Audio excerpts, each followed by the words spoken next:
Town, what's up? America, what's up? All around the world, what's up? Welcome to the best 120 minutes of your day. The Chop Shop, the nation's number one urban sports talk show, and also your midday sports happy hour. Yours truly, Robert Hatter, alongside Jim Hicks, coming to you live from Houston, Texas. But we're broadcasting all over the world via Facebook Live and YouTube Live. And it's Women Rock Wednesday, my favorite day of the week. Women Rock Wednesday. And guess what? This is how we started off. We always, every day, we recognize the first 5 people who sign on to the Chop Shop feed, either Facebook or YouTube. It don't matter. Matter of fact, I got a mixture of them up here now. But today, it's only women. Fellas, I see you. I see you try to sneak in there. One fella tried to sneak in that top five, but man, I had to push you out of there. I'll tell you who you are a little bit later. But today, our starting 5 are Mindy Collins. Hold on. I'm sorry. Hold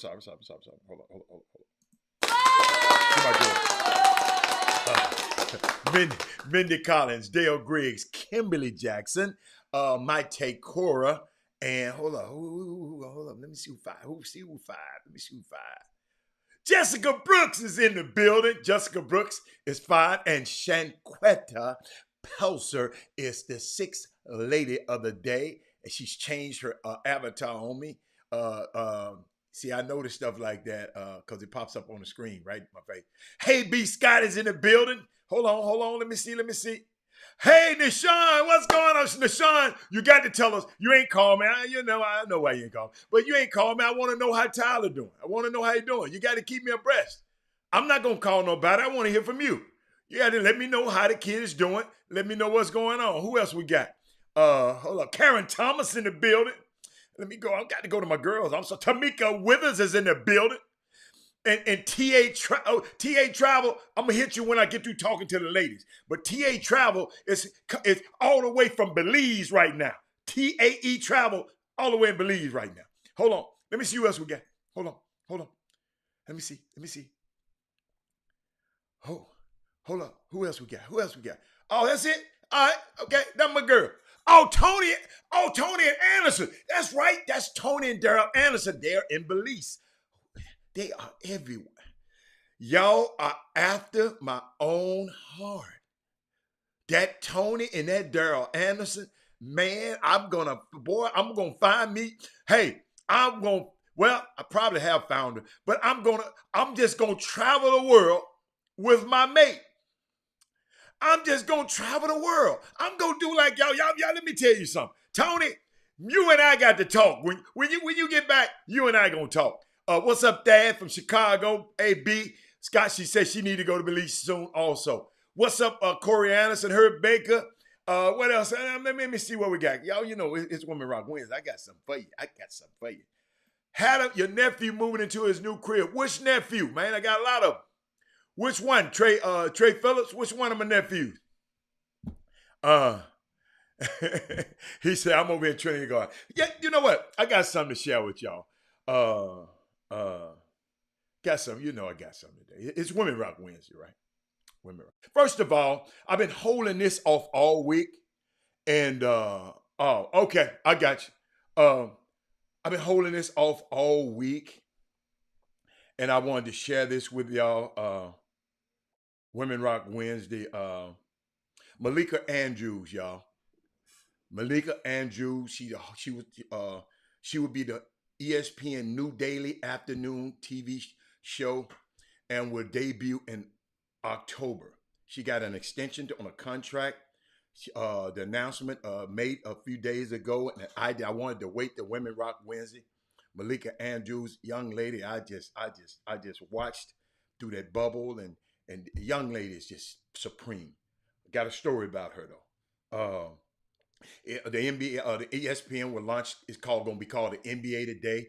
It's a new show. In other words, I think it's going to take the place of The Jump. Rachel Nichols. Y'all, let me tell y'all something.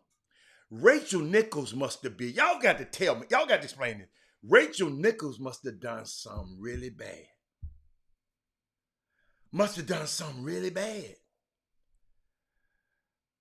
They taking a show It got to be something more. What's up, D Hall? It's got to be something more than that, man. But let me tell you, you know how we always try to, when a young kid do something bad, we always trying to throw him out, throw him out. Man, he ain't this, he ain't this, he ain't this, he ain't this. Let me tell you about this Malika Andrews. She's this young lady. She came to prominence. I got to meet her, but she came to prominence when she was in the bubble, covering those games. She stayed away. I mean, she was one of the first reporters in the bubble. But I read this article. I think it was. Let me see. I'm trying to see that I dated. It was about a year, maybe a year or two ago. It said Malika Andrews fought painful demons before her mediocre rise to ESPN. See, sometimes you got to find out. I tell y'all, man, to know a man, look at his history. Not his story, but history, the stuff he's done. Not the stuff he told you he'd done, the stuff he's done. To know a man, but she was, everything seemed to be perfect. She's 25 years old. She was the lead reporter on ESPN and all of that.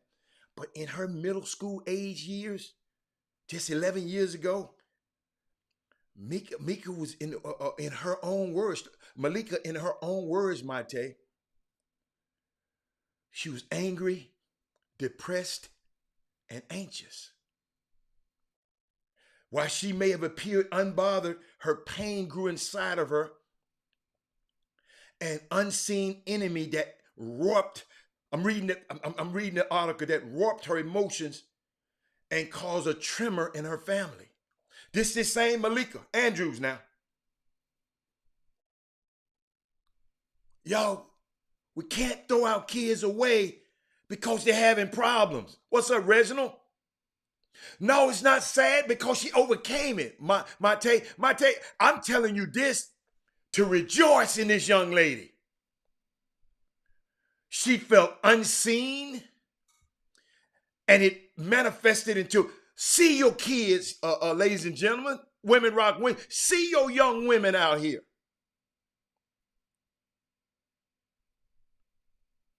She felt unseen, mamas. And it manifests itself into different forms.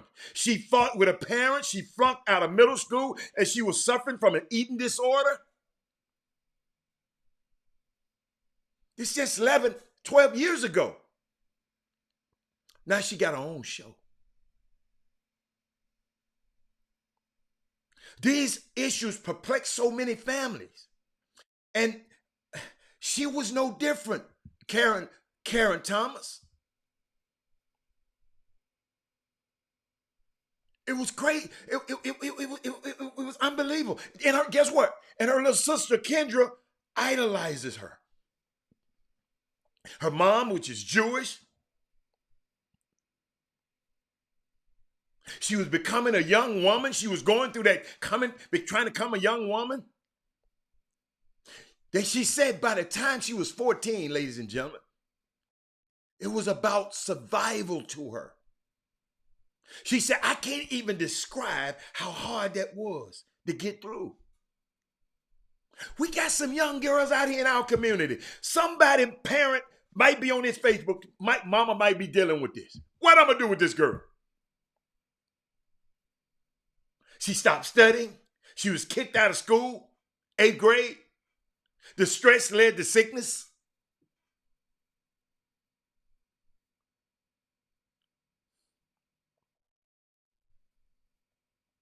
Unbelievable. Shout out to Malika Andrews, young lady that I just take my hat off to. See, now we see her all beautiful on TV. We have some young kids in our community. All we got to do, we got to be patient with them. We got to give them tough love. But we got to give them room enough to go through that thing. And that young girl came out smelling like a rose. I saw some over the weekend. I had to share. It took everything in me to wait till Women Rock Wednesday. Share the show right now because there's some stuff I haven't heard none of y'all talk about it. There's some stuff I think. Hey Jameson, This some stuff. Let's share the show right now. Everybody share the show right now because this some stuff that I think we really, really, yeah, it got to me. People need to get a life. I think this is nuts. What's up? What's up? What's up, Eric? I saw a video that shows some patrons in New York, some patrons, customers in New York City assaulting the hostess of Carmine's, one of my favorite restaurants in New York. At the same spot, a friend of mine used to work there, over the vaccine mandate. You got to be carded for your vaccine to come in. And three women, three sisters from Texas had to go to jail in New York. Just think. What's up, Sonya Billingsley? I'm going to New York. Had to pay for a plane to go to New York. Got a hotel. Hotel's hiding giraffe stuff.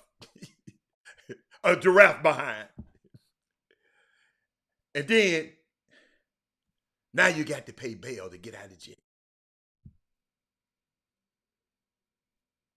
This COVID has made people, listen to me, imbalanced mentally. To think that you can beat somebody up because they asked for your vaccine card. Y'all help me on this one now. I'm not going to just sit up here. Thank you for your comments. I know somebody who worked in the damn restaurant, Mr. Noah Damn All. No damn media trick. The hell out of here with that.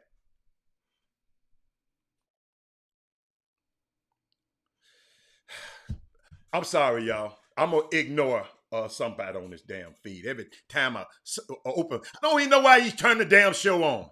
Go watch another damn show.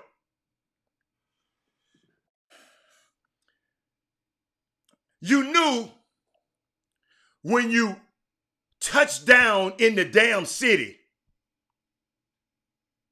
the city has some type of requirements. I had people going up to New York for Fashion Week. My son lives up there. It's a different world. Now you calm the fuck down. If you are traveling in 2021, I think you should check the places and know the rules before you get there. Because the hostess didn't go to jail. The three women from Texas went to jail. And on the downside, people in America, in this country, freedom. We want Americans, we want freedom. Let me tell y'all something. Y'all can fight on these mask mandates all y'all can. Fight on the vaccine all y'all can. Have y'all little snide, ignorant ass comments all y'all can. But you're gonna lose. And I'm wondering if anybody who think those girls was right, how much money have you cashed out them to get out of jail and the lawyer they got to pay for?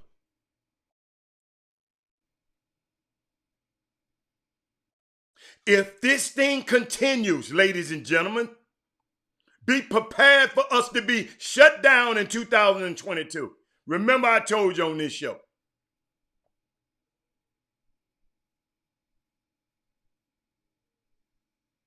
Be prepared. These folks just ain't gonna act right, ladies and gentlemen.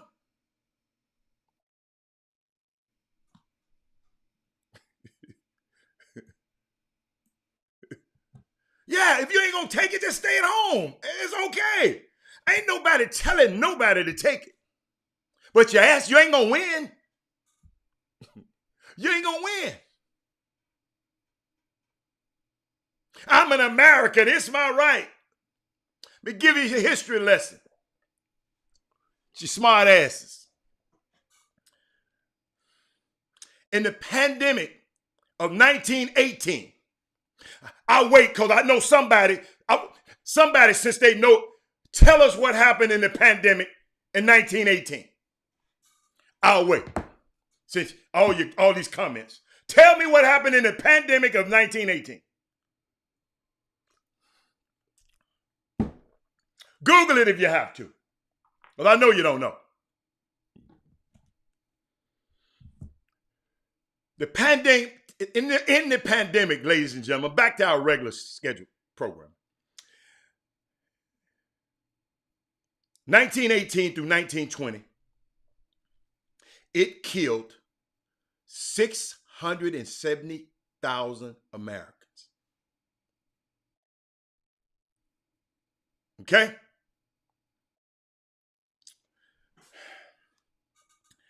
In a time that the United States population was 106 million. That's about 0.67% of the population. Hey, Jada, what's up, Jada? I'm sorry, baby. You know, baby, some people just come on here, some people just say, Robert, how to go be on it? I'm finna mess with him today. And Jada, some days I let it go. But when I'm talking about something like this, no, don't let it go. Let me give you those figures again. In that time in the United States, 1918, 1920, the population was 106 million people. 675,000 Americans passed away and died. We are past 675,000 Americans dying from COVID. We passed that. The population in the United States is 3 times as it was in 2020. Okay? If the 0.67% of the people die of COVID like they did back then, we're talking about 2.1 million people dying.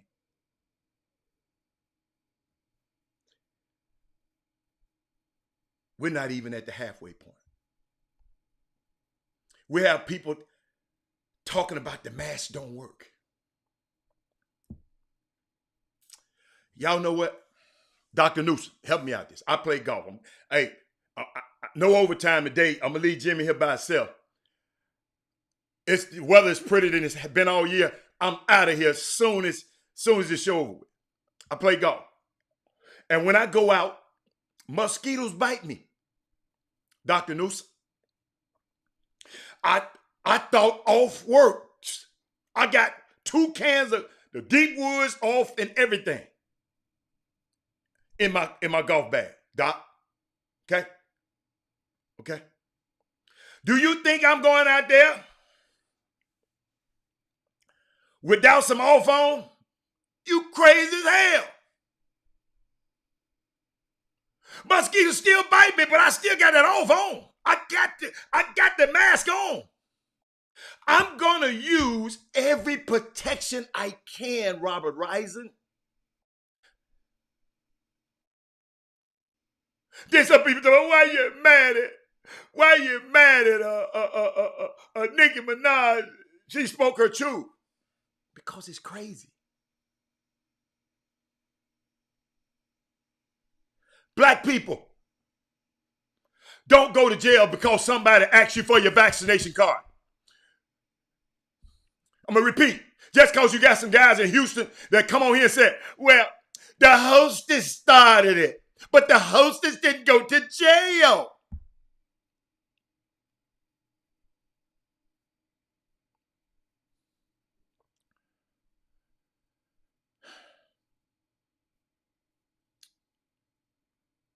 Black people, don't go to jail because somebody asked you for your vaccination card. just don't go in that restaurant. Just don't go in it. Don't go to New York because they're asking. Don't go to jail because someone said put your mask on. If you don't want to put the mask on, don't go in a restaurant. That's the point I'm trying to make. I'm not trying. The FDA just announced. I don't give a fat rat's ass about what the FDA just announced. The hell you start listening to the FDA.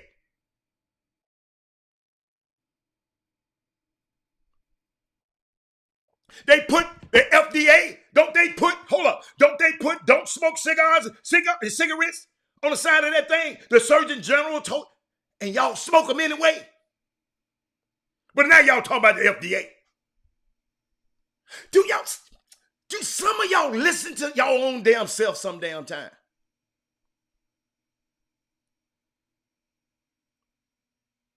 Mate, think about it.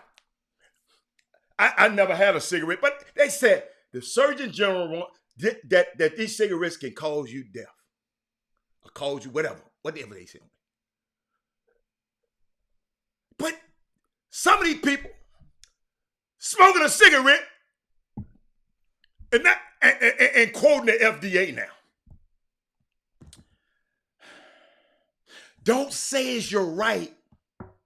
Ladies and gentlemen, they're going to put you in jail. Them women went to jail in New York. New York is not no place is a good place to go to jail. New York is not a good place to go to jail.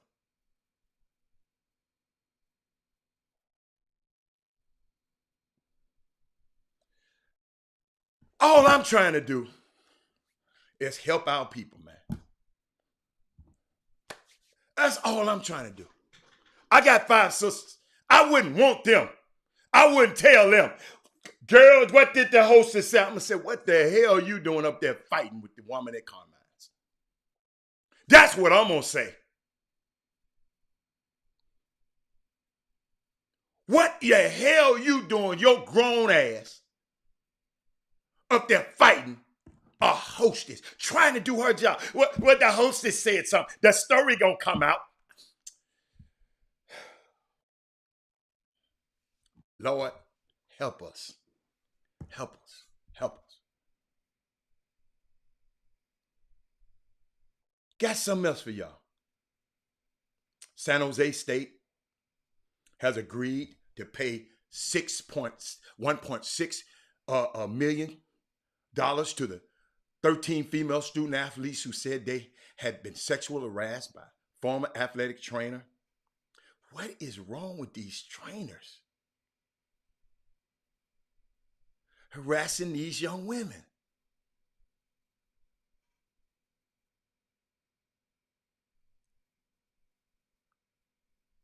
University investigation by the university department, the Justice Department had identified 23 student athletes who had been inappropriately touched by the athletic trainer. They have agreed to pay $1.6 million to the 13 female athletes who alleged that they had been sexually harassed by the former athletic trainer. I bet, guess what? We got somebody that's probably on this feed go and say, well, guess what? Did he really do it? Did they ask him to do it? I can't make this stuff up, y'all. I can't make this stuff up. But ladies and gentlemen, I got a story. Hey, Pam Ellis. She said, thank you for hey, let me tell y'all something. Pam, I talked about you on Monday. Y'all, Pam Ellis with the Smart Girl Foundation. I had the greatest time. I went to a polo event, y'all.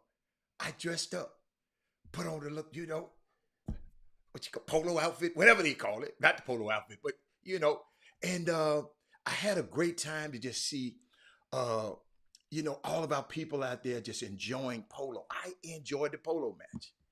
And thank you so much, Pam. Thank you to the young ladies. I can't wait the next year, Pam.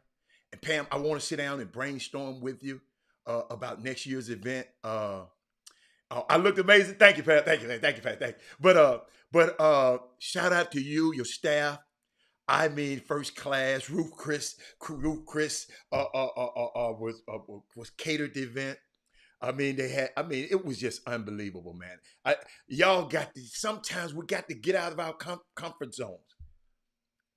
Go to a polo match. I've been blessed enough to go to a few of them around the country.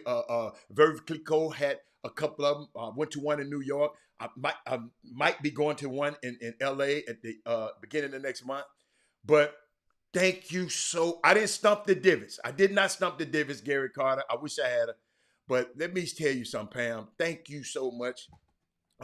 You enlightened me. Stuff like that don't go on in Houston, in our community, that much. And I just thank you for opening up a few friends of mine who came and they just said, Robert, they didn't know something like this exists. And so thank you so much. Thank you so much for bringing that magnificent.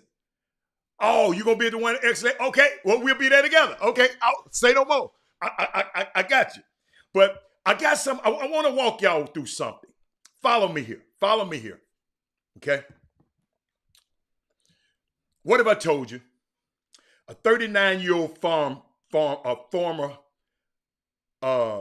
farm boy turns $250,000 into a $13 billion company. Okay? The result? He's the second richest black man in the United States. Here's the unbelievable story of the largest tech company you never heard of. David Stewart. Google him. I've never mentioned him on this show. All we've been talking about, who we've been talking about? Robert S. Smith, because he gave the money to Morehouse. And then when I got to talking about him, I remember when he gave money to Cornell. Let me tell you something. Help me out. Follow me here. David Stewart was born in 1951 in Clinton, Missouri, in a family of 8 kids. His family's small farm lacked plumbing and was his morning chores was to milk the cows. Rural Missouri was so racist that when he applied for the local Boy Scouts, they laughed while tearing up his application. David's mom was heartbroken. Thank you, Rick. Rick Brown. Now tell me, have you heard about worldwide technologies before I mention it today? Tell the truth too, because God watch.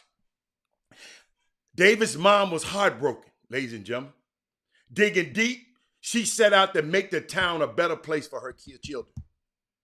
She didn't whine. She didn't make comments on shows. She went out to make a better place for her kids. David watched in awe as his mom sold the idea of integration. Meanwhile, he learned, worked hard for his dad, and who held 4 jobs. Dale Griggs, check this out, Pam.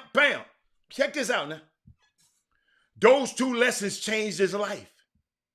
In 1969, he started at Central Missouri University. He didn't go to Harvard. He didn't go to Yale. He didn't go to Rice. He went to Central Missouri University. He didn't make the basketball team, but went to practice daily anyway. Hold on. I got to give me some tea on that.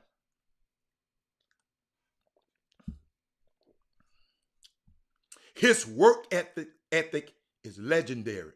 To all your basketball people out there, anytime I'm going to tie it to this community.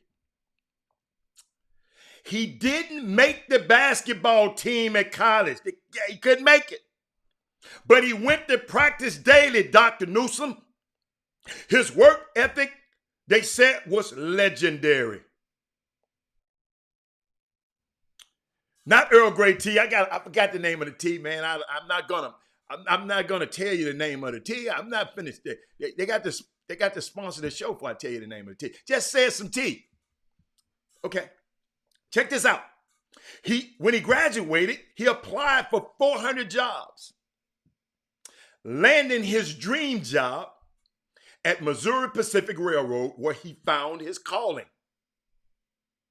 sales. After a stint at Federal Express as Federal Express top salesman, my hometown, Federal Express, he found a pair of companies to review and audit freight bills. He working, but he founded a pair of companies to review the audit of freight bills. Working at Federal Express Freight, learned that business over there in corporate America, and took it back and said, I can do this my damn self. He paying somebody over here to do this. I can do this. I can have my own company. When Union Pacific hired him to audit $5 billion for undercharges, there was no way to handle all that data by hand. They needed an upgrade. David had to build his own local area network of routers and computers. He said in the school, he didn't go to computer school. He didn't go to school for computers. He had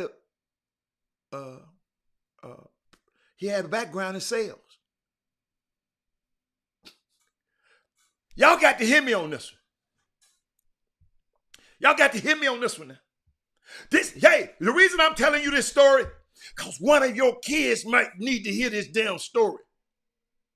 One of y'all might need to hear this damn story. Did all of this after 39. It was the largest in the region at the time.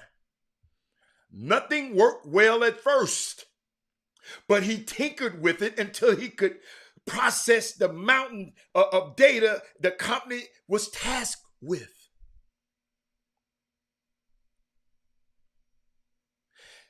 He had a glimpse of the future, ladies and gentlemen. Every day I told somebody the other day, every day I wake up, I'm trying to create another bill.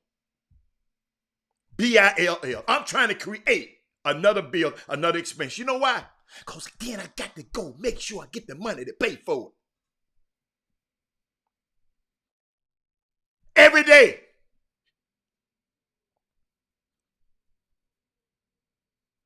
Stewart recruited the team from his current distributors to come on board and made their manager his partner in the startup. Hold up. I don't know how to do this stuff, but guess what? I'm going to make the dude who does my partner.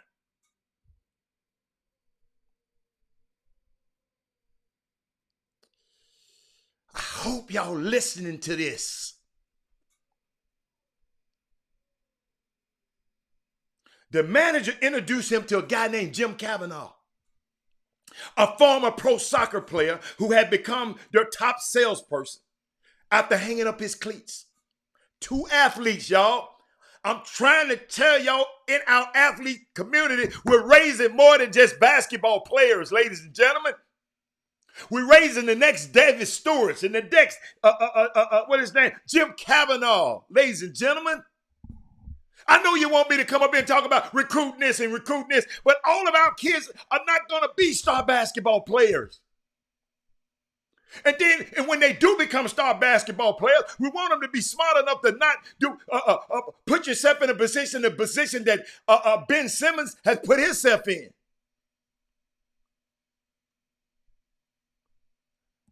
Bam!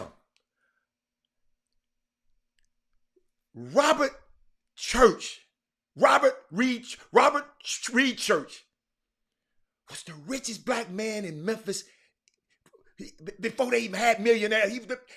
He was the man. He helped save Memphis. Damn. What if I knew about him was a little boy? I didn't know about him till a year ago. A young boy growing up in Memphis never knew this a black man saved that city. I'm not going to be a generational thief. Generational thief, a person who go and die and go away without giving this knowledge out.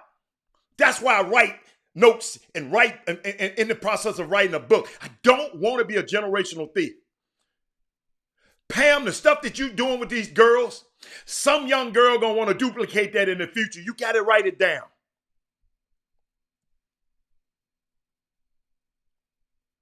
Y'all, we're gonna have fun, but it's all right to have fun on your damn yacht. It's all right to have fun at the polo club. One of my favorite books in the world was Reginald Lewis' book, Changed My Life. Said, why do white guys have to have all the fun? Why do white guys have all the fun? The owner of Beatrice International, richest black man at that time. First black billionaire, Reginald Lewis. And they talking about Bob Johnson. That's why y'all can't be Wikipedia and all them. They don't know everything, y'all. I saw something the other day, man. This is why you got to watch shit on the internet. Y'all got to watch this. This is what I saw. Check this out now. Check this out. Where the thing is? Hold up. Look what somebody posted on the internet.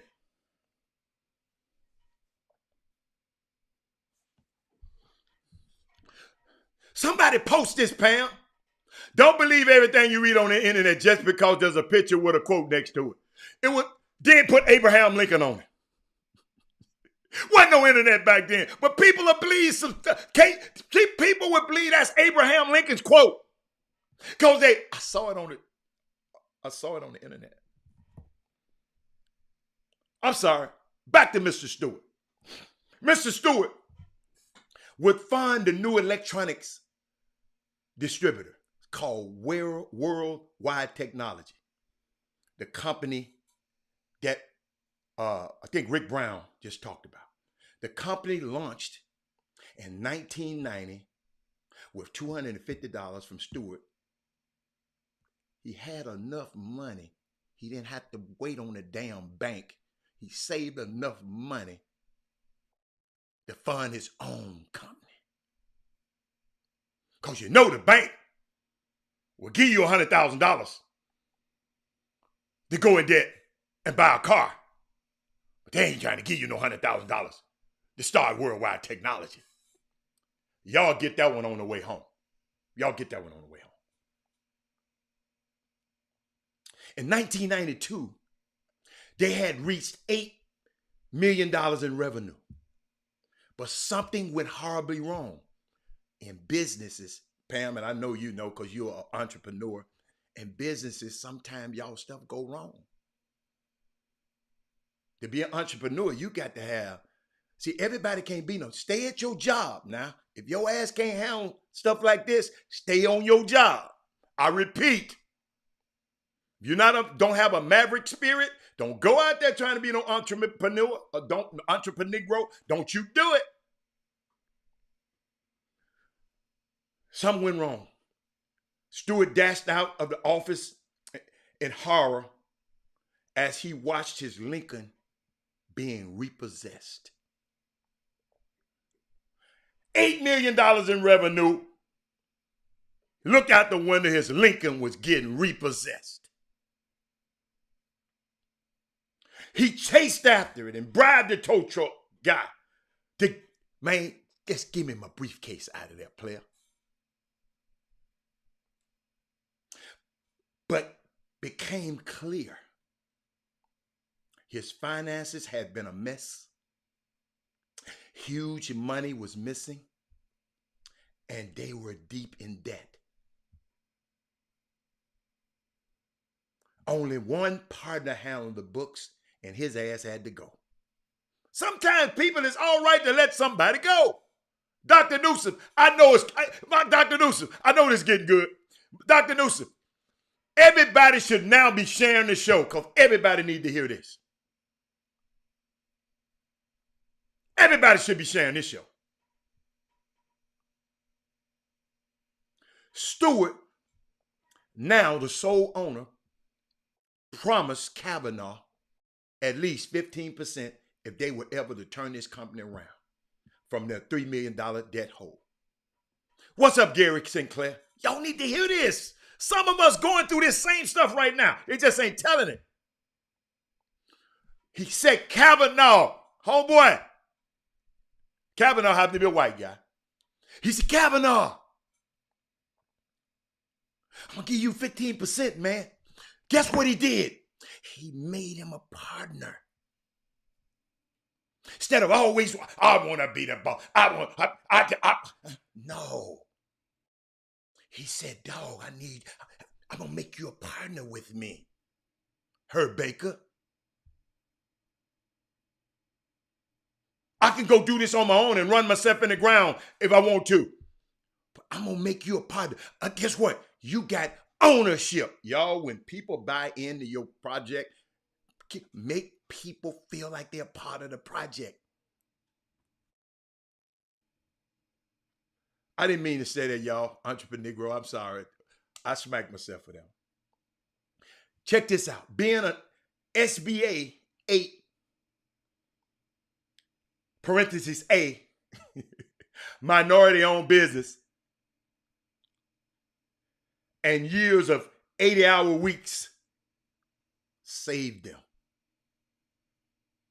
Things began to take off. Government contracts via their program, the 8A program, formed the bulk of their businesses. WWT reached $135 million by 1997. Check this out, Mr. Newsom, Herb Baker. Herb Baker, this could be you. Karen Roach, this could be you. Landon Arwan, this could be you. In 1999, Kavanaugh became the head of Telco Buy, which had been spun out to go public. But guess what? This Kavanaugh's partner, the dot-com era crashed. Cancel that plan. But it didn't stop Worldwide Technologies' growth. Stewart stepped away from the day-to-day as Kavanaugh became the CEO. Stewart, the brother, stepped away in 2002. In 2003, because guess what he said? Dude, know what the hell he doing. Let him do this.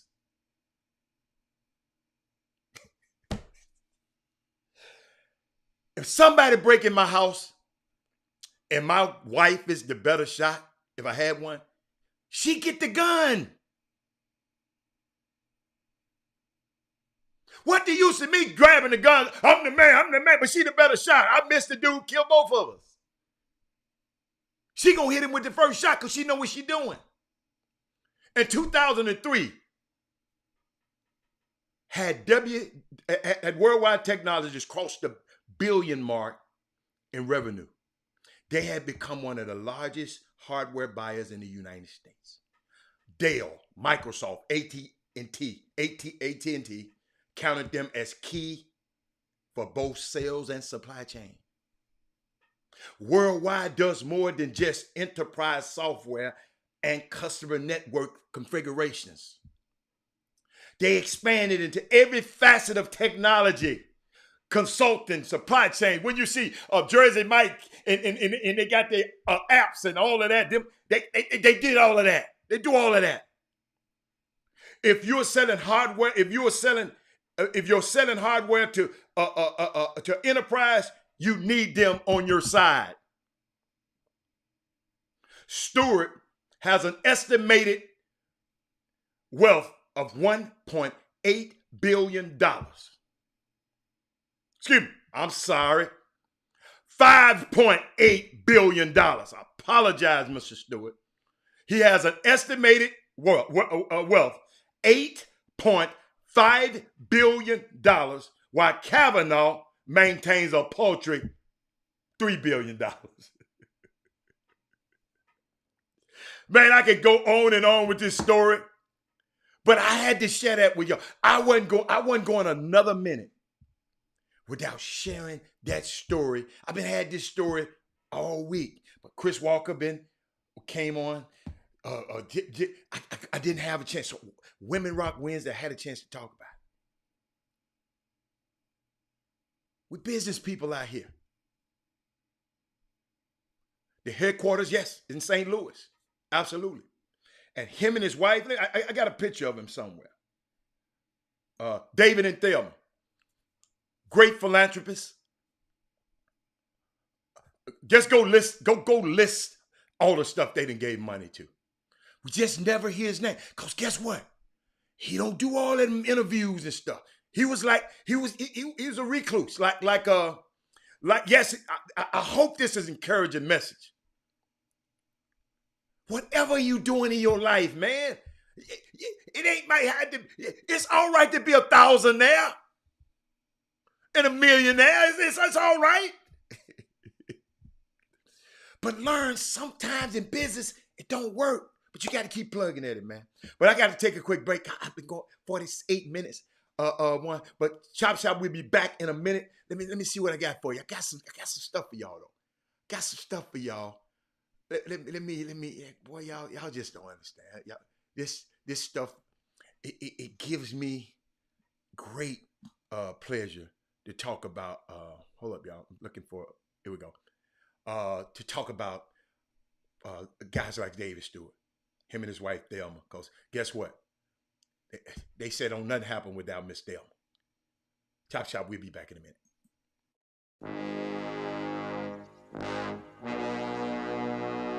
The Cox Pradier Law Firm. Big city, big town, big settlement. Your fight is our fight. Need legal advice? You know who to call. Personal injury, wrongful death, car accidents, premise liability, serious injuries. 1-800-HURT-NOW.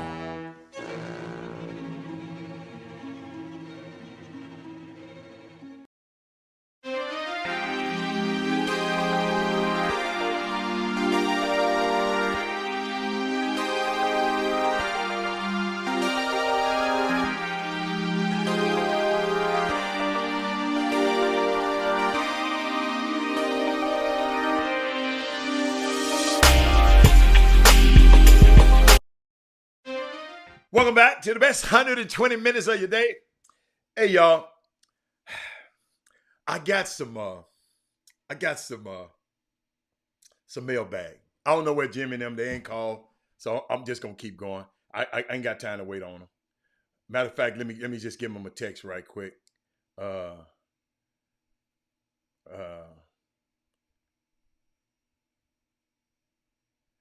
Just text both up. If not, y'all know I got something for you. Tomorrow, y'all know I can't multitask. I wish I was like y'all. I could just multitask. I can't. I'm focused. I focus on one thing. I see people be talking on the phone and typing and doing. I said, man, I can't do that. But I saw something. Let's talk about it. Cause it's just us. We ain't got no college coach gonna beat us over the head. We ain't got Jim Hicks, the high school basketball guru. I want to know from y'all. This guy, I think some basketball team. He said, I just gave a D1 coach one of my players' contact information,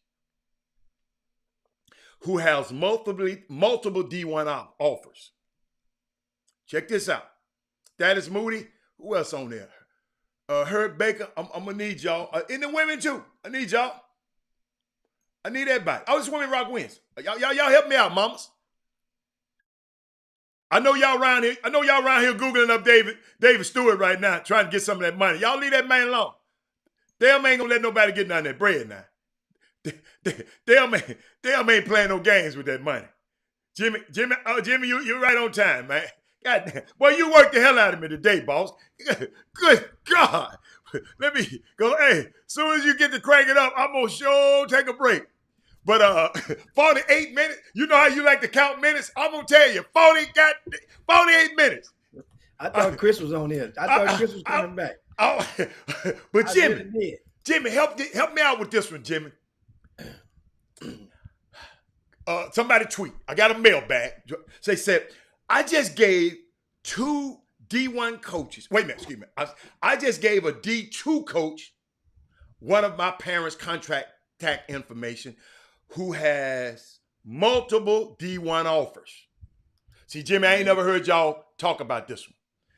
This is summer coach, gave a D2 coach one of his players' contact information who has multiple D1 offers. You follow me right there? Okay. Here we go. The kid is a high character and academic young man who is open-minded, and the last time I checked, a college degree doesn't have D1, D2, or NAIA on it. What do you think? I was going to talk to them. So he gave him a number, and what happened after the coach? What did the coach do? It didn't tell you that. No. He didn't tell you that. He just said he gave it. He just gave what he did. He just said the key was up with Jimmy. He said the last time I checked, a college degree doesn't have D1, and he ain't lying. Yeah, it don't. But at the same time, you understand something. We can't. In order to solve or to help apply solutions to this D1 versus non-D1 recruitment of these young people, we have to first acknowledge that we have failed collectively in the marketing of the lure of those Division Ones. Because when the kids, I'm not talking about the sub-high school programs. I'm talking about the high school aged grassroots teams. Period. If you travel, remember there's different circuits, first of all. There's a recreational circuit. That's called like prime time. You ever heard prime time tournaments? They send everybody emails until you block them and they don't send them no more. That's a different whole circuit. Those kids at most of those teams that go to prime time, they're not studying about this D1. They're playing recreational ball. They might have a kid every 3 years. It might just be good enough for D2. They're having fun. The travel circuit, and people that now, which everybody wants to go all the time, everybody wants to take the show on the road. The lure to get your kids, to get many kids to play with those types of teams, you're showing them some schedule, and most of the time that schedule is going to be fabricated because you telling them you're going to all these different cities and you're going to do all this stuff, and you tell them you're sponsored by Nike, you tell them you're sponsored by Under Armour, you're sponsored by Adidas, you got a deal in place because somebody know somebody, and watch, everybody else don't know what they're talking about, just watch. And then those kids come, then you're also selling them. All the coaches gonna come see us. You know, you come see us, we gonna get you to Division 1. We come play with us, we gonna get you ranked. Come play. Oh, I got Dino's number right here. I can get you in Pango. See, all this stuff you're selling to these parents, and by way of their kids, you're hitting them right in the heart. That's the chickens coming home to roost. And that's this stuff. So now you want everybody, oh man, we got to stop selling fabricated stories with unsubstantiated evidence to support it. Parents, it's time right now. I even remember last year, we had a parent that sent us something in the mailbag. And about how do they know and how can they check these teams? And remember, I asked the parent to go and tell the program to open up their books. And I remember on the chop shop, all you grassroots guys, y'all start barking. Open up our books. Hold on. If you're doing it for the kids and it's not a for-profit business, then what's the problem with opening up your books and letting the parent know how your budget is going? Where their dues are going. And that's the thing. We're trying to fuel the energy into the souls of you parents because you possess all of the power in this stuff. You ever saw one of them bicycles downtown? How them and Chris, the bikes that you people, the party bikes, about 8-9 people pedaling their ass off. Yeah. If everybody stopped pedaling, what the hell happened to that bike? It's gonna stop. Bingo. I rest my case on that. That's just what happened. But Jimmy, in this guy's case, Chris, you didn't, Coach Jimmy, I like what you said, but I'm glad Jimmy, he just said, I don't know how true this is. I'm just going face value. Because see, I'm the guy, if somebody want to tweet it like this, I'm just going by the tweet. He said, I just gave a D2 coach one of my players' contact information who has multiple D1 offers. This is the summer coach saying this, Chris. He said the kid is a high character and high academic young man who's open-minded. That's the key. Who is open-minded. And the last time I checked, a college degree doesn't have D1 on it, D2 on it, or NIA on it. That was the topic, Chris. And I mean, it don't. When I look at my degree, it didn't say nothing about D1 on it. I'm looking at them, Chris. Ain't no D1 nowhere on there, one of them. I'm just looking. I don't see D1. What's the point? The point is the damn tweet, Clamp. Just answer the damn. Just comment on the tweet or just move it back to Jimmy, Mr. Smartass. Huh? No, I'm saying, what's the point? I'm trying to figure out what I don't know the point. Of the tweet says. He just said the last time he checked, the degree doesn't have D1. In other words, the guy got a guy. Let's say you got Jamal Fenton, and he got multiple D1 offers. But you said, okay, but I'm gonna get a D1 coach's number anyway. Just in case he said the kid is open-minded. Is anything wrong with that? Because I know you didn't hear me clearly for you to make that statement. You must have wasn't listening to what the hell I was saying. That's all I was saying. I'm trying to figure out because I came in on the end of it. So, I just read it again for you. No, I got you. I'm just trying to figure out if it's a kid because it's all about narratives. It's all about what vantage point you're coming from. If I'm a Division II coach, that's music to my ears. But here's the thing though, and here's what I always tell people all the time. I'm not trying to be cynical because I know you're gonna jump on me. Okay, I want you to go. Hey, Lori, I'm still mad at you. I want you to go to that Division II coach and ask him where he'd rather be coaching, D1 or D2. Ask him. Hey man, would you rather be coaching? I mean, monetary reasons automatically gonna trump that. If all money was the same, But Jimmy, all money ain't the same. So let's stop that. Idealism versus realism.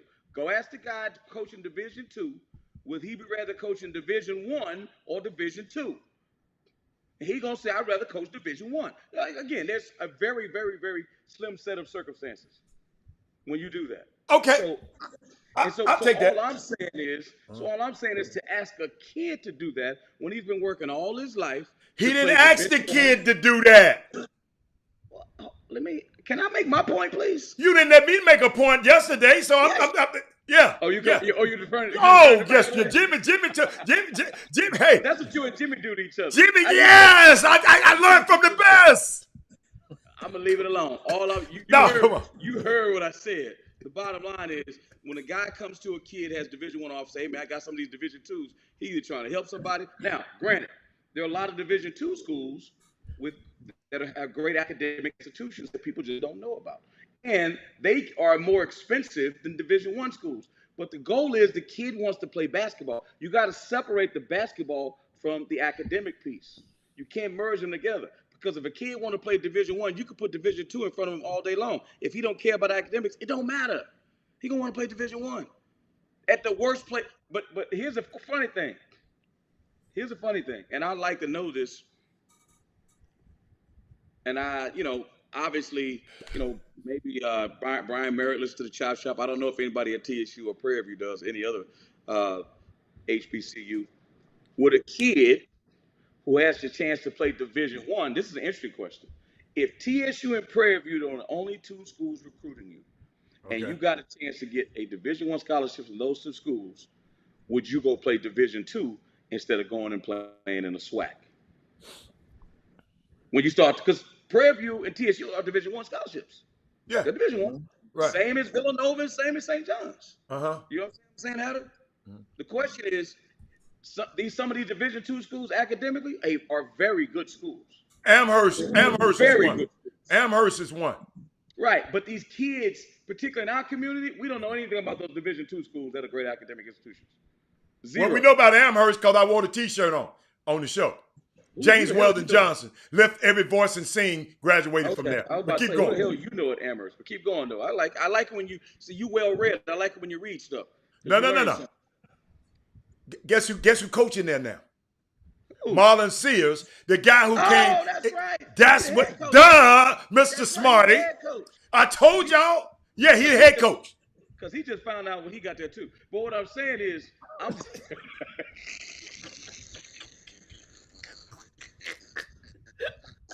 I hate him. I hate him, man. I hate him. I need some eye drop in my eye. I hate him. Oh my goodness.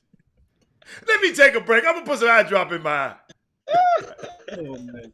God. Get it, Jim. Now see, while Jimmy, y'all talking, we talking about. I mean, he was talking about the players and stuff. But anyway, we can switch gears and then talk about you went to the ball game, man. That little baseball. Yankees won last night. Yankees and the Rangers. Man. I watched the beginning of the game. I saw you jumped out there early. You see with Giancarlo, I was sitting on third base. He hit that rocket down left field. Pow! It's a net, but y'all got a net. It's a net there. It's a net, ain't it? No, not in left field. Not in left field. I'm sitting. When you sit with your feet on the field instead of the wood, the net right there, so you don't get knocked out. I was sitting right next to the Rangers dugout. Let me tell you something about the Texas Rangers, man. They got the shortest dudes in the world, man. I mean, I'm like, man, why are these dudes? It looked like 7 Altuves out there. I'm like, man, they need some. I'm up here looking like Batman. They need some size on their team. They just look little. Oh, yeah, that's right there. Feet on the wood, dog. Right there. Hey, that's how close Chris Walker was. That's at Yankee Stadium, y'all. That is a net. I just told him it was a net right there. You talking Yeah, about the net. He just don't know what the hell he be talking about. Jimmy, don't pay him no attention. That's a net right there.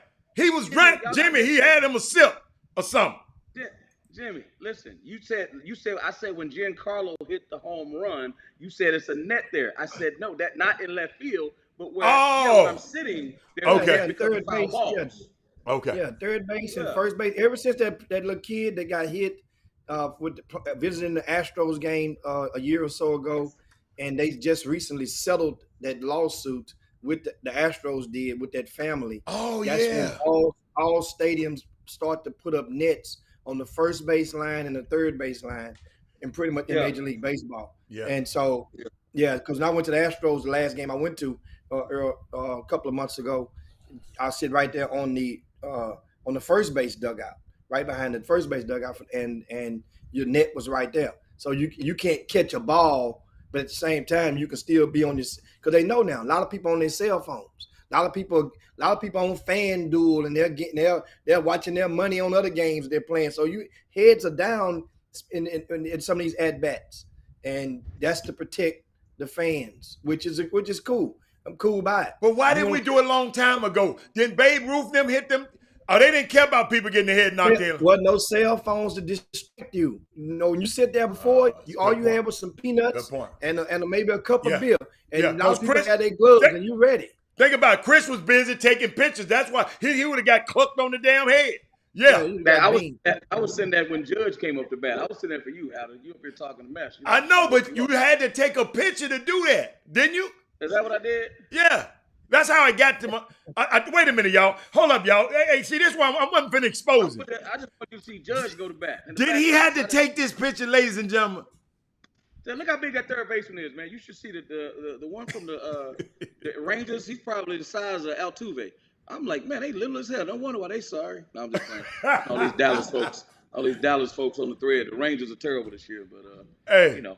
Hey, then the Yankees, did Jimmy come on here yesterday and tell you they better win tonight? They got a chance. Win. No. They won, and the Blue Jays won, and they won, but they didn't cover no ground. Oh, okay. All right. So the win was just like going in neutral. But we had to win, though, Jimmy. We had to win.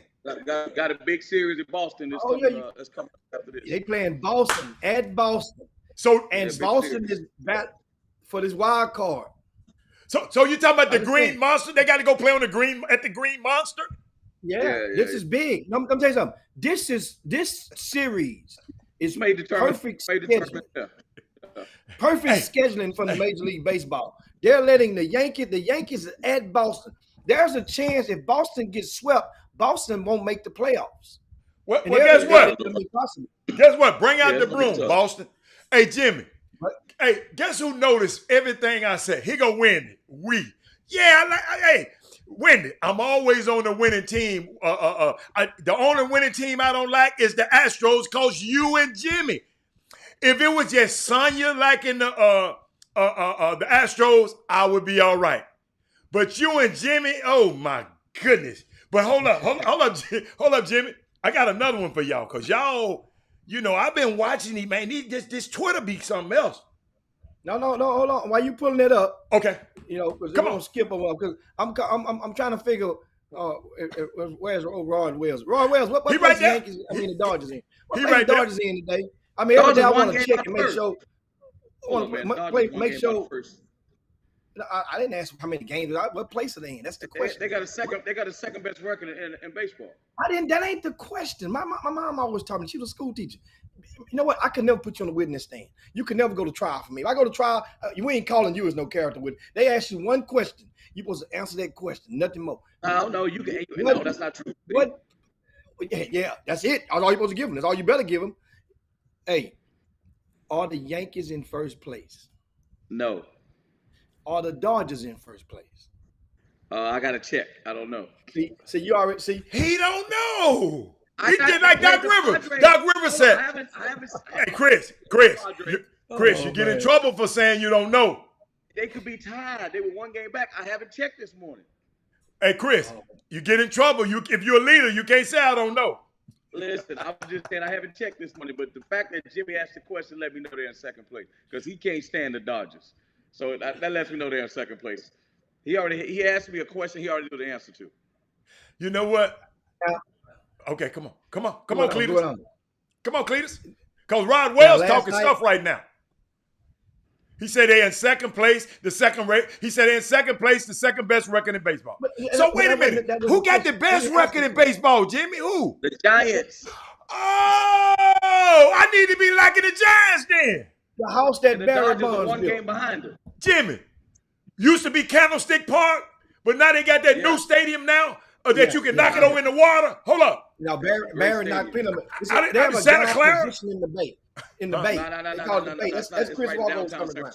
Oh, it's downtown. Chris. The football stadium in Santa Clara. Oh, wait a minute. You talking about you can knock the ball over in McCovey Cove? Yeah, it's very cool. I know what I'm talking about. I watch what is his name? Van Pelt. What is that? Oh yeah.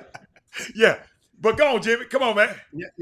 I'm gonna tell you this, man. I'll tell you this. I know baseball is a little bit slow for people, but if you go to like I went to Yankee Stadium last night. The game is different. Yeah, it is. You got to go. If you go with some people that you like, yes, you can enjoy baseball. Yes. You might not get those seats where you get to eat in a restaurant like we get, where you get to Yeah. watch inside, watch outside, and it's a real serious experience where you're not even really baseball really not second nature, but you got a whole nother experience than the people that just come in to watch the games and not sitting in the suites and getting the restaurant and getting the food and stuff like Hatter do, because Hatter, he's special like that. But I tell you this, what would be fun, because the first thing that come to my mind is, man, this ballpark as compared to Houston's ballpark, this ballpark compared to the Giants ballpark. You start that's what makes it fun about baseball. You start comparing those parks and and the individuality of each different park makes baseball fun. If you like going, like if you're just having an event, because baseball's a long time. Yeah. Because I used to go 4 or 5 hours, I'm out. You ain't gotta go the whole time. Right. You know what I mean? It's like playing 9 holes Right. of golf. Absolutely. You get 9 holes and you're cool. You ain't gotta play the whole 18. But that is a like if you go to Wrigley Field, man, I'm telling you, it'll change your life. You'll be like, dang. Wrigley Field is different. It's different. Fenway Park, different place. Just different. I'm gonna tell you what's nice too, Chris. Go to the Orioles Stadium in Baltimore, right there on the downtown. Unbelievable. Camden Yard. I don't know what the name of it is now. The new one. It's unbelievable. Yeah. Rod Wells said Dodger Stadium, man. Dodger Stadium is a beautiful place. Huh? It's beautiful. It's 1,000,000 years old though. They need a new stadium. They need to catch up with the SoFi. the Rams, and my man Steve Ballmer what he. Oh my God, Jimmy. Oh good. Jimmy. They finna act a fool with this new stadium for the Clippers.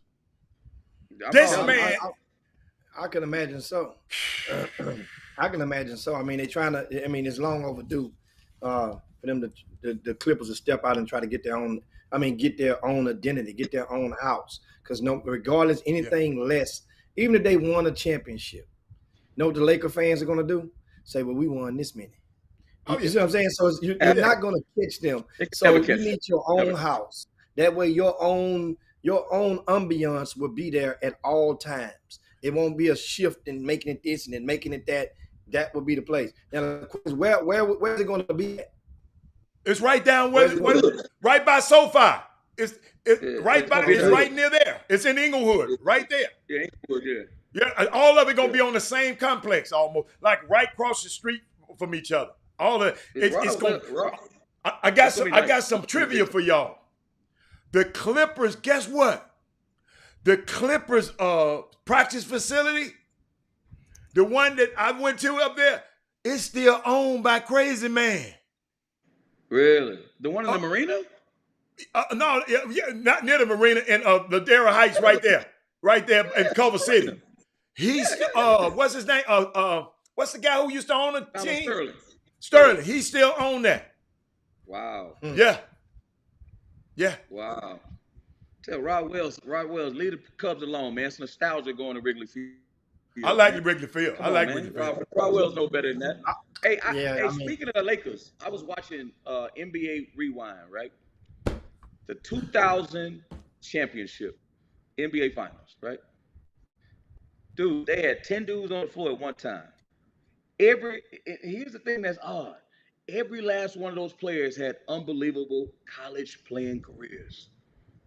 Like I'm watching, you had Glenn Rice, you had Jalen, what's his name? The kid's on ESPN. Forget his name. Jalen played at Michigan. Jalen Rose. Shaq, Mark Jackson. I mean, they had a bunch of dudes out there, Rick Fox, guys that played in college.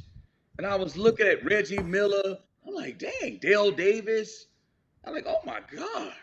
They had some dudes out there. Dude, I'm going to tell you something that's crazy because your boy Ori played on that team, Hatter. You know that. You know who low-key got a bunch of rings and people don't talk about him? Ron Harper. I was like, man, Ron Harper played for the Bulls with Mike, and then he played with Kobe and Shaq. And I was like, yo, man, Ron Harper got a few rings. Yeah. He was a good player, man. I mean, I'm just saying, like, that whole group, I'm like, I'm looking at that team right there, and I'm like, man, them dudes still could be good right now. Well, let's just stay here, because I'm glad you said that. Jimmy, do you remember somebody came on this show, one of them Laker fans, right? Came in the comments section, and I wish I had to remember. He had the nerve, I don't know if Chris Walker was on the show too, because I was calling LeBron the de facto GM, right? LeBron ain't the GM. LeBron ain't the GM. LeBron ain't the GM. Jimmy, listen to this for me, Jimmy, right quick. And help.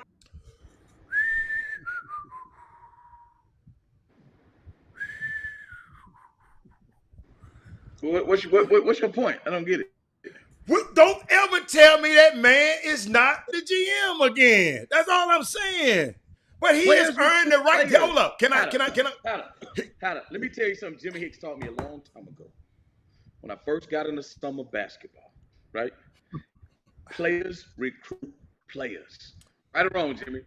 Get you a dude that knows how to get them other dudes. Am I lying, Jimmy? Yeah. 1,000%. Get them dudes, say, man, I like playing with him. Nick Wise, dudes like playing with him. I'm telling you, get somebody that dudes like playing with, and you're going to be able to build a team. LeBron. You can't build no team. Go on, Jim.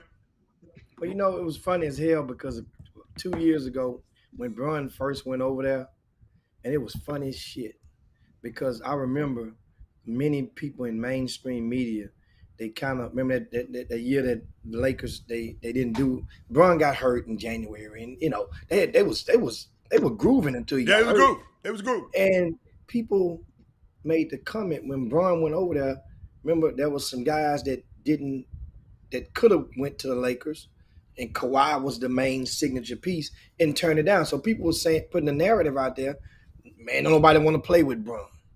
Don't nobody want to play with him. Then all of a sudden, how that narrative have changed, have been dispelled because now it seems like everybody want to go rock. Some people don't like playing. Kawhi didn't want to go play with him. Some people don't want to play with him. You know, it's okay, but some gonna like you. You know what? Some people gonna like it, and some it's 450 of them. So you know, some gonna like him and some ain't. When we talking about the superstar status players, well, these dudes trying to get a ring now. All these dudes now, they trying to. Yeah, but Kawhi had a ring. I ain't say Kawhi. Yeah, and now the thing is now. Paul George, would he have been one? Did they he didn't want to go play with him. You know? He should have. So, remember now, they had a Steph Curry rumor that was out for a hot minute until Golden State about it. hurried up and re-upped with Steph. Remember that was out, that had leaked out for a hot second. But Jim, I'm gonna give you something a little bit better, Jimmy. I can't wait till this season just hurry up and start. Matter of fact, I wish we can just fast forward to February. Let's go to the All-Star break and just start from there. I mean, because right now, everything before then. Oh, everything good. Yeah. Now, it's gonna be fibble-fabble. I'm just telling you, everything before then. Every time somebody lose, nobody say, man, we ain't worried about that. We wait on the playoff. That's what you're gonna hear the narrative. Team lose 4 straight. We ain't worried about that. We just trying to stay healthy for the playoffs. Well, speaking of that, there's the news. Somebody dropped the news, I think, a couple of days ago that Golden State may be without Klay Thompson at least right around to Christmas time. Yeah. So that means that's how many games they're going to be. That's probably about 20 games. Yeah. That's 20 games in the hole without Klay. That's all right. Shit. What's his name? Your boy ain't coming back either, and nobody talking about it. Wiseman. Kawhi. Yeah, no, Kawhi is not going to be back. No, but Wiseman may be out as well to Christmas. Yeah. He's not going to start the season, maybe not to Christmas, but they're going to try to bring one before the other. So now Kawhi's not going to start. When is he projected he might not play this year. Nah, he's not going to play too. No, I'm telling you, dude. They say he might not play the whole year. I'm saying if he plays, it won't be till the spring. It won't be later. Yeah, they say he might be. This is a throwaway year for them. You better go. Chris, I know you better. Chris, I got something for you. Maybe you know about this because you're in New York, right? Guess what I found out, Jim? The New York City vaccine mandate. It affects the Nets, and it affects the Knicks and the Nets. The Nets might be able to prepare or have a full squad right now to practice, Jimmy, because guess what? They're in the same situations as the Knicks are.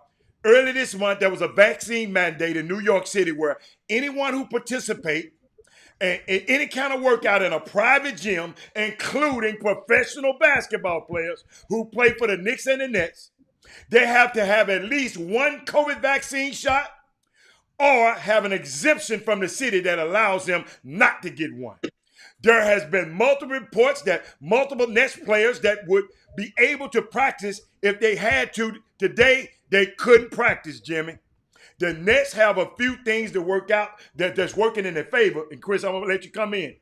They have a few things. One is that they don't play their first home game until October the 24th. All right? Which is well over a month from now. That gives them enough wiggle room to get a shot before they have to play a regular season game. Because in New York, you got to be vaccinated to play. And another thing, Jimmy, is in the first week of the training camp, they all going to be, the Nets going to be in San Diego, holding training camp there before the preseason game against the Western Conference. Guess who they going to play in preseason? The Lakers in the preseason. I just wanted to let you know that, Chris. I know you're going to talk about that right now. About that vaccine mandate, guess who didn't have to be vaccinated? Huh? Anybody that played in the U.S. Open. They required the fans to be vaccinated, but the players didn't have to. That's odd, you know? Very odd. But, hey, man, these are the rules. Either you get vaccinated and you will play or not. So it's a real easy discussion for me. You know, politics aside, your feelings aside. You want that money? Get vaccinated. You don't want that money? Don't get vaccinated. It's real simple. You're not going to be able to get around it. Not going to be able to get around it. So how does that comply or apply with the recent agreement that was released from the Players Association about the players not having to get vaccinated?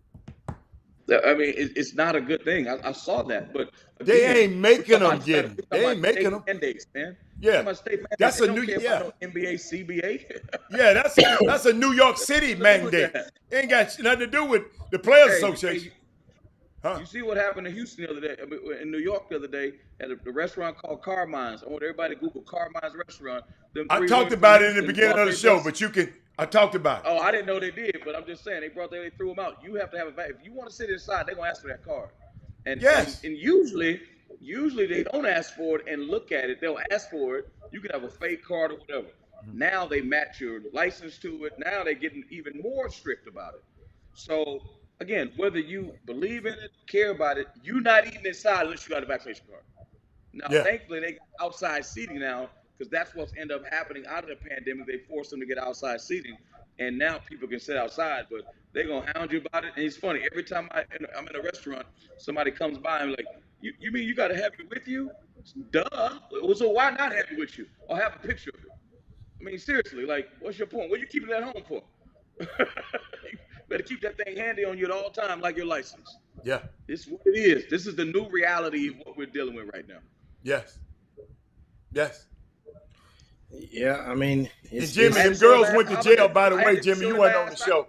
Those 3 women from Texas, they got into it with the hostess and hit the hostess or tried to beat the hostess up. All 3 of them got arrested. Jimmy, think about this, Jimmy.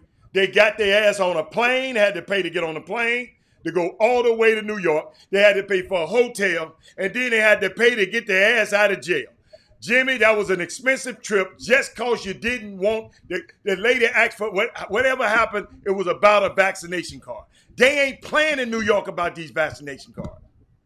Not at all. They don't even care. I mean, you can't go anywhere. Like I said, I had to show my vaccination card to get in Yankee Stadium. Yes. It's what it is, man. It's the new reality. So you can fight it all day long, or you can just stay at home. Duh! Don't get mad because there are rules. Stay your ass. Hey, I remember a long time ago they had click it or ticket. Back in the day, you didn't have to wear a seatbelt. Then all of a sudden they put click it or ticket in. Who complains now? You know what everybody does? Put their seatbelt on. But there was a time when people fought that. They didn't want to. Yes. They didn't want to. Hold up. I know people now get in and put it in and just flip it over their back like, like, I said, what are you doing? Yeah. Just put it on. And you know what they call that? Saving us from ourselves. That's what they're doing. Saving us from ourselves. So whether the vaccine works, doesn't work, whatever your feelings are about that, that's your Yeah. own personal feelings. Right. What I am telling you is, if your ass want to move around this country like you want, you better get your vaccination card. That's all I'm saying. But Chris, in their defense, it's all right to stay your ass at home and be infested over there with whatever you want to. Just stay at home. It's okay.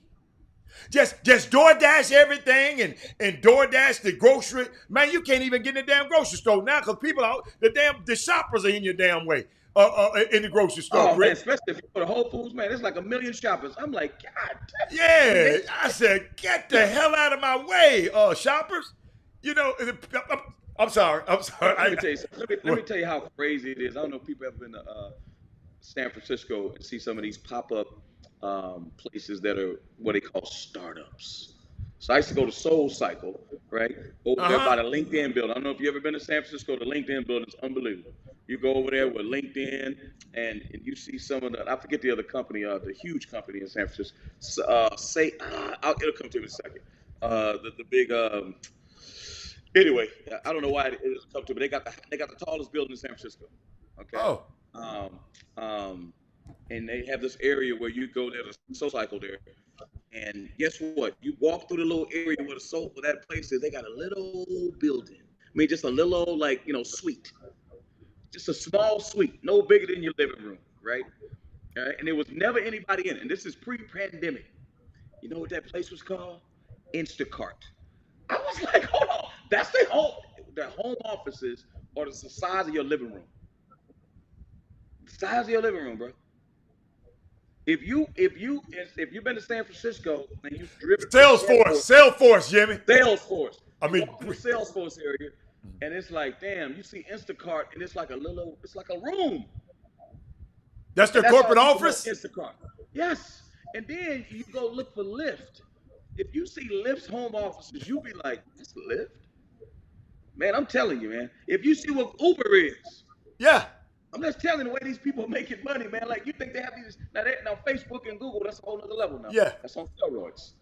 But like there's some of these other companies, you'd be like, man, that's what they are. But Chris, a lot of these companies are in IT. So you don't have to be in an office. You can be from anywhere.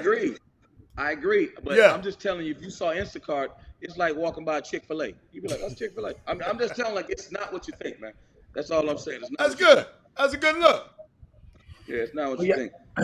Chris, we got something in the mailbag for you, Chris. Uh-oh. We got somebody asked to explain Ben Simmons. Damn. Here we go. I had to look it up. Somebody said, can you explain the cost of attendance that goes to the student athletes? Because this is something that a lot of people don't know about this, and they should know. And if you're a student athlete, you going to certain schools, you will know, But explain the cost of attendance or the cost of living stipend. It's called cost of attendance. Mm-hmm. And if there's any college coaches on there, please chime in. But it's basically after they pay all the bills, room, board, books, insurance, it's the money that's left over in the scholarship, right, per semester. Now think about it this way. There was a time when the NCAA said that if they paid that money to kids, that it would bankrupt the system, right? And they probably started cost of attendance maybe 5, 6, 7, 8 years ago. I can't remember how long ago it was. So they don't play basketball in college and football, right? They don't play college football anymore, right, Hatter? Jim, they don't play basketball. They still play basketball? I'm just curious. Yes, they do. So it didn't bankrupt the system. So that means that all those years, cost of attendance has been paid to nobody, and the school has banked that money. I'm talking about for years. Years, right? Because they pay it to them. It's also become a bone of contention because kids now get to the point, wait, man, what school you going to? What school you going to? Man, whoever got the biggest cost of attendance. It became a recruiting advantage to some schools. Because now kids look at, oh man, they got a gym. Oh man, they got a practice gym. They got a practice gym. Because that used to be a thing. Man, they got a practice gym, right?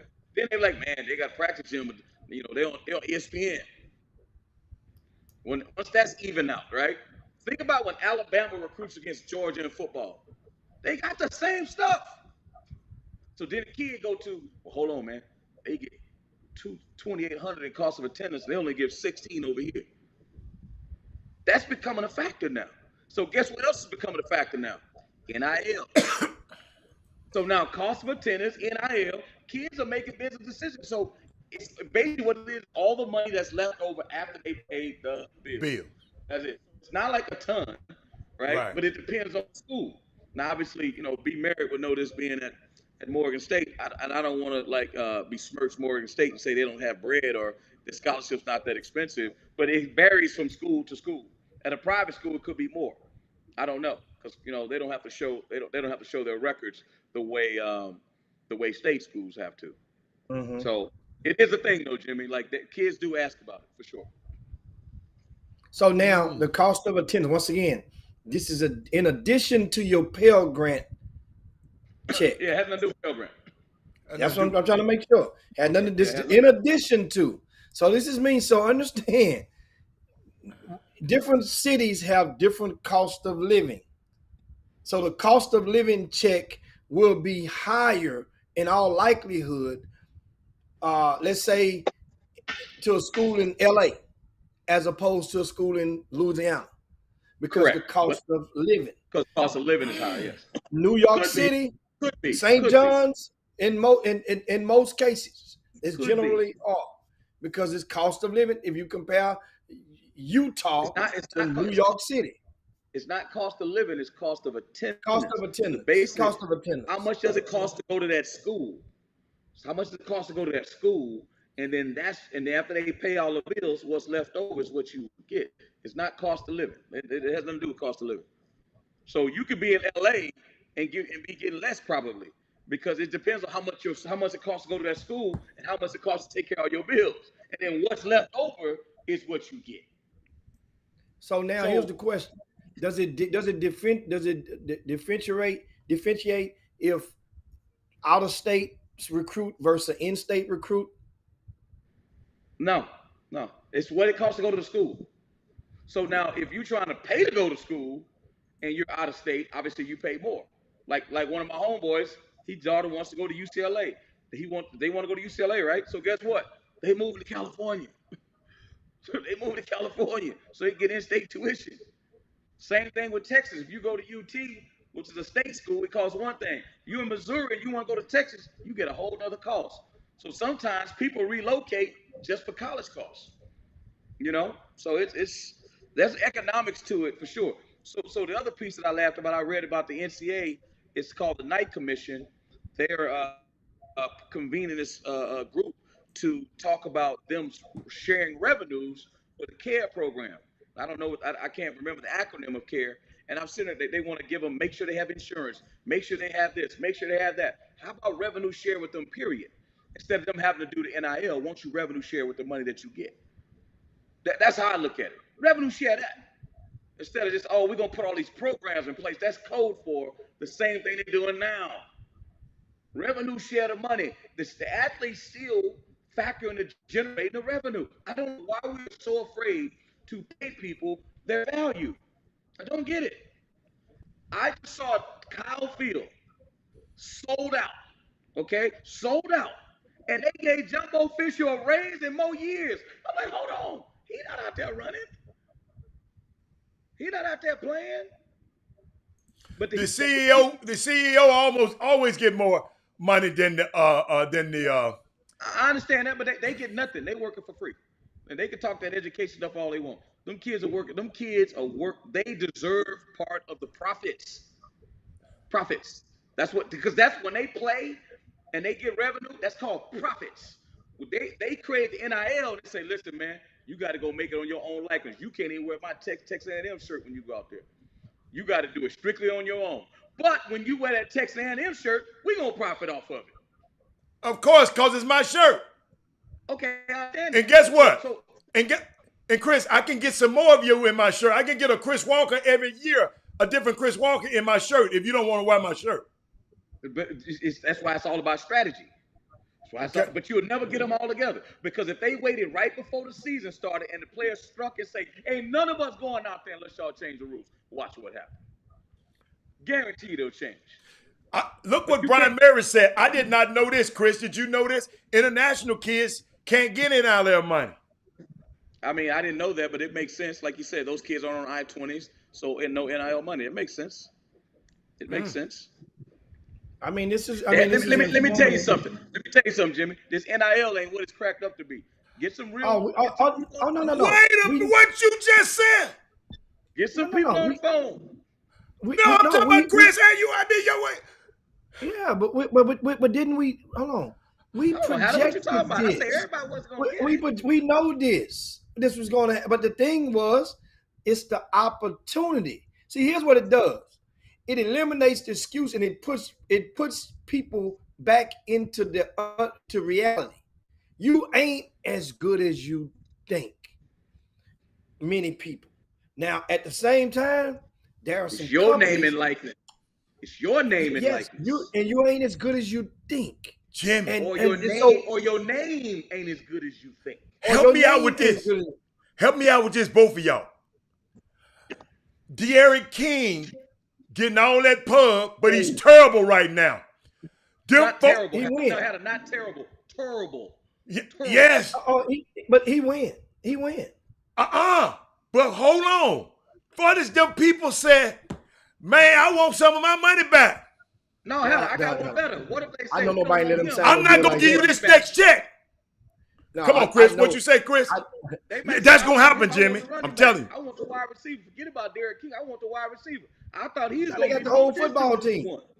One dude got the whole football team. Look, hey, hold up. Look at BYU and the girls program. Have y'all read that about BYU? Not the girl. What about the Mormons? Google it real quick. No, you tell us. I ain't got time to Google. Hold up. It was a company that gave up about $2 million, and each girl's athlete, female athlete, is gonna get about $6,000. Yes. And the football team too, Chris. Somebody. I just read the thing about the women's athletes. Yeah. And how they leveraging that $6,000 each. I'm like, dang. But Chris, but hold up, these same people gonna get mad if y'all keep losing. They ain't gonna be paying these checks if you get your head tore off now. I'm just telling you. Y'all can see what Robert. You know, it's all about the numbers, though. It's all numbers. It's all numbers. And they got that $6,000 for posting on their social media. No, I'm talking about, let's say, a crazy Miami fan who gave every player $500 a month. To go to their workout gym. If them dudes ain't producing, man, what if that man said, man, I ain't getting him. He don't get his $500 that month. But I don't think it's about producing. It's about numbers. As long as people are coming or buying memberships and he's getting publicity, he don't care if Miami football win. He's doing it so they can get. I just know how fans are. I know how fans are. See, why we paying Ben Simmons all that money now? Why he ain't this? Oh, yes. Oh, you Philly fan? Jimmy, have you been listening to the Philly radio stations? Oh, they brutal. They're brutal. Oh, my goodness, they tearing that boy a new one. But give him a couple more years, they'll be doing the same. They'll be doing the same thing to Embiid in a couple of years. Oh, they did it to him already. They'll do it to anybody. They did it to him already. They did it to him already. Philly is terrible. And guess what, Philly? Guess what they really gonna? This is what they really gonna do. The Philly media. They really gonna have a hard time on Tuesday morning after the Dallas Cowboys whoop that head in the big screen. Tuesday morning. And you know what? On Tuesday morning, we get to see you with that star on your forehead. Tuesday morning. Right? Hey, Jimmy, how do every conversation come back to the Dallas Cowboys? I mean, and LeBron. Jimmy, you can be talking about the rocket ship, SpaceX, and Elon Musk. You know what? A Dallas Cowboy would look good on that plane. No, they flying up there with the stars because that's where the Cowboys are. I'm just saying. They want to get to the stars, man. Come on. Hey, man, can we do something? Hey, hold on. This man said the NIL deals are non-refundable. I'm talking about the next check, the man monthly check. he can withdraw the next check. That ain't non-refundable. What are you talking about, Alfio? Alfio, go back and teach your class. And you ain't listening to the show. I'm giving y'all hypotheticals. I know how fans are. These guys who got a lot of money and go, they do this stuff for these kids. They expect something. Y'all think they expect, hold up. Y'all think, oh, he just doing that just for the program. No. That man, he bragging about that. There are dudes that give money to losing programs year after year because they love the school. Don't believe that. They love the school. Okay. Because until y'all brought Penny in there, you was putting you was still giving your money to Memphis. So shut up. Shut up. Say, even though they lose, Chris, you still love your school. You still love your school. What's that? That's what's going on your forehead on Tuesday. Oh, you know what that means? That's what's going on your forehead Tuesday. No. That means you love the Cowboys, cross your heart, hope to die. That's all that meant. That was good. That was a good illustration there, TC. Good job right there. Man. Good illustration. But I can't. No. Now, there's the thing. I know what I'm wondering on name, image, and likeness. Why haven't let's say one of those airlines that just went through some turmoil like Spirit? Why don't they just go and catch one of the athletes and sign him to a deal? That way his parents or him can fly on that airline to help kind of boost their stock. I mean, Jimmy, have you ever flown on Spirit?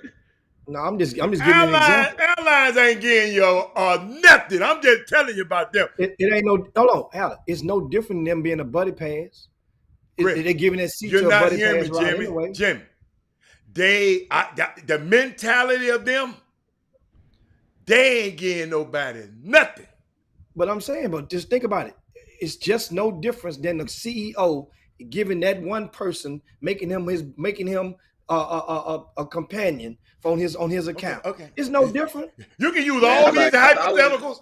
I'm telling you, athletes over the last 30 years, everybody been trying to get tied into an airline so people can go. They ain't even thinking about Tom Brady. They said, dude, go get your private plane. Your wife got a private plane. Don't be asking me for nothing.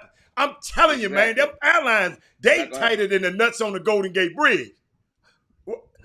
Spirit will make you lose your spirit. Spirit will make you lose your spirit for flying. I haven't had a chance to fly on Spirit yet. I never flew on. I flew on them one time when they first came out, but I understood the concept. So I wasn't one of the ones that was. The concept of that is a la carte. It's a la carte. Basically, you pay like you weigh. You know, whatever more bags. I mean, and guess what? One of the things that Spirit was doing when they first came out, you see, all airlines do it now. That means now where you sit on the plane besides first class, the seats are higher. United call them premium seating. I mean, and they got economy. They got so that's basically, I understood it. Spirit is ridiculous, man. It's a hook though. This is where they get you. $99 for flights, and then you get on there, you got to pay for bags. Then you get on there, you got to pay for your seat. It ain't a la carte. You got to pay for a seat. It ain't the upgrade. Yeah, every seat. You paying for where the seat is. If you want an aisle seat, it's more. But Jimmy, even if you're in the back of the plane, you still got to pay for the seat. And here's the other thing: they make you pay for oxygen on those planes. It's ridiculous, man. Spirit make you pay for oxygen. I don't get it. I'm just telling you, that's what Spirit does. I'm like, man, I would never fly on that airline. It's a bus. Hey, it's a metro that can fly. That's what Spirit is. Yes, sir. All the Houston people know what I'm talking about. He say. Now, also, what we have, of course, some NBA talk. The Phillies are claiming that they're going to keep. We mentioned Philly a while ago, saying they are willing to prepare to keep Ben Simmons, and Doc Rivers is going to make a last-ditch effort to recruit him back into the fold. How do you think that's going to turn out? Man, let me tell you something. I know who's not going to talk about that. That's the dude on the other side of that screen, because that is what you call propaganda. That's all that is. That's trying to, you know what that's called? Save face. That dude is gone. G-O, they know how Kevin Hart be doing it. Gonn. Gone. He's gone, yo. He will Man, not I'm be not playing fit. with us. Hey, man, let me tell you something. Doc's supposed to do that. Absolutely. He's supposed to do that. And Doc Rivers had a great interview this morning. I'm glad. And What did he say, Adam? Did he say something? check. What is your thought on Ben Simmons, telling Woj the other day in his camp that he doesn't plan to come to training camp and plans on not playing a game in the 76ers uniform? Well, I hope we can change that thought, Jay. Like, that's part of our job. The greatest thing in sports is, it's fair. You fail at times, and then you get back on the horse and try. You would be amazed if I told you how many times through a summer when you don't win, which is 29 teams, how often you have to go through something similar to this. Because losing's hard, people internalize it, and you have to deal with it. And so we're going to deal with this. Fans, hold on. Decipher what he just said. He just said they got to deal with it. He said this Translate stuff it. is hard. He He said- said, I Tito. say, Jimmy, I always tell y'all, it's 2019. Y'all always talk about, well, dang, y'all ain't won it. I said 29 more other teams ain't won either. Every year, one team, it's going to be one winner. Everybody else a failure. He So, said something key, though. yeah. He said, to your point, just to piggyback on what you're saying, it says 29 teams are going to lose, and you're going to deal with this every year. Every year. I disagree. Only a handful of dudes you're going to have to deal with what he's dealing with right now. Come on, man. Okay. Five Well, he years, talking about him. He talking contract. about him because he usually having dudes. So he talking about him. He usually having a Dude, franchise they got type guys. Perso- They got a dude who's lazy, who's a talented lazy guy. They're the worst. Why you call that young man lazy? Because I got all the intel from you. But listen though, here's the deal. This is what we used to say all the time. These are the guys you got to be careful of in recruiting. Those guys that look like Tarzan and play like Jane. Them the ones you got to be careful of. There's a phrase. He's good enough to get you fired, which means he'll go out there and make a couple shots in the first half. He'll go out there and catch a couple of passes. But when they get to 4th and 1, Jimmy, right, and you got to convert, or it gets to the foul line and he got to make the free throws to win, okay? His ticker don't move no more. The ticker, it's a rat. He don't have a ticker. But he can play though, Chris. I'm just telling you, some guys can't get it done. Some guys are not the guys that get it done. Some guys. I got a question. I got a question. What if they hypo, because before you go crazy. Odyssey, you out your damn mind, boy. What if they trade him? Odyssey need to go on to Odyssey. Keep going. What if they trade Jimmy? What if they trade him for Kyrie? Who? Ben Simmons for Kyrie. You think Lord. So Kyrie to screw up another? No. Ben Simmons go there, have a defensive presence. They don't need him to score because James and Dude ain't gonna pass the damn ball no way. So how would that be? But he'll be a defensive stopper because Jimmy, what y'all say? They don't play defense. He gotta have the ball in his hand. But Ben Simmons has the ball in his hands though.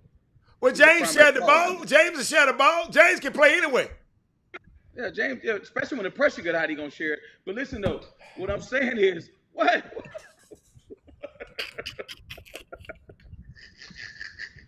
You're like, ooh, this thing a hot potato. It's a hot potato.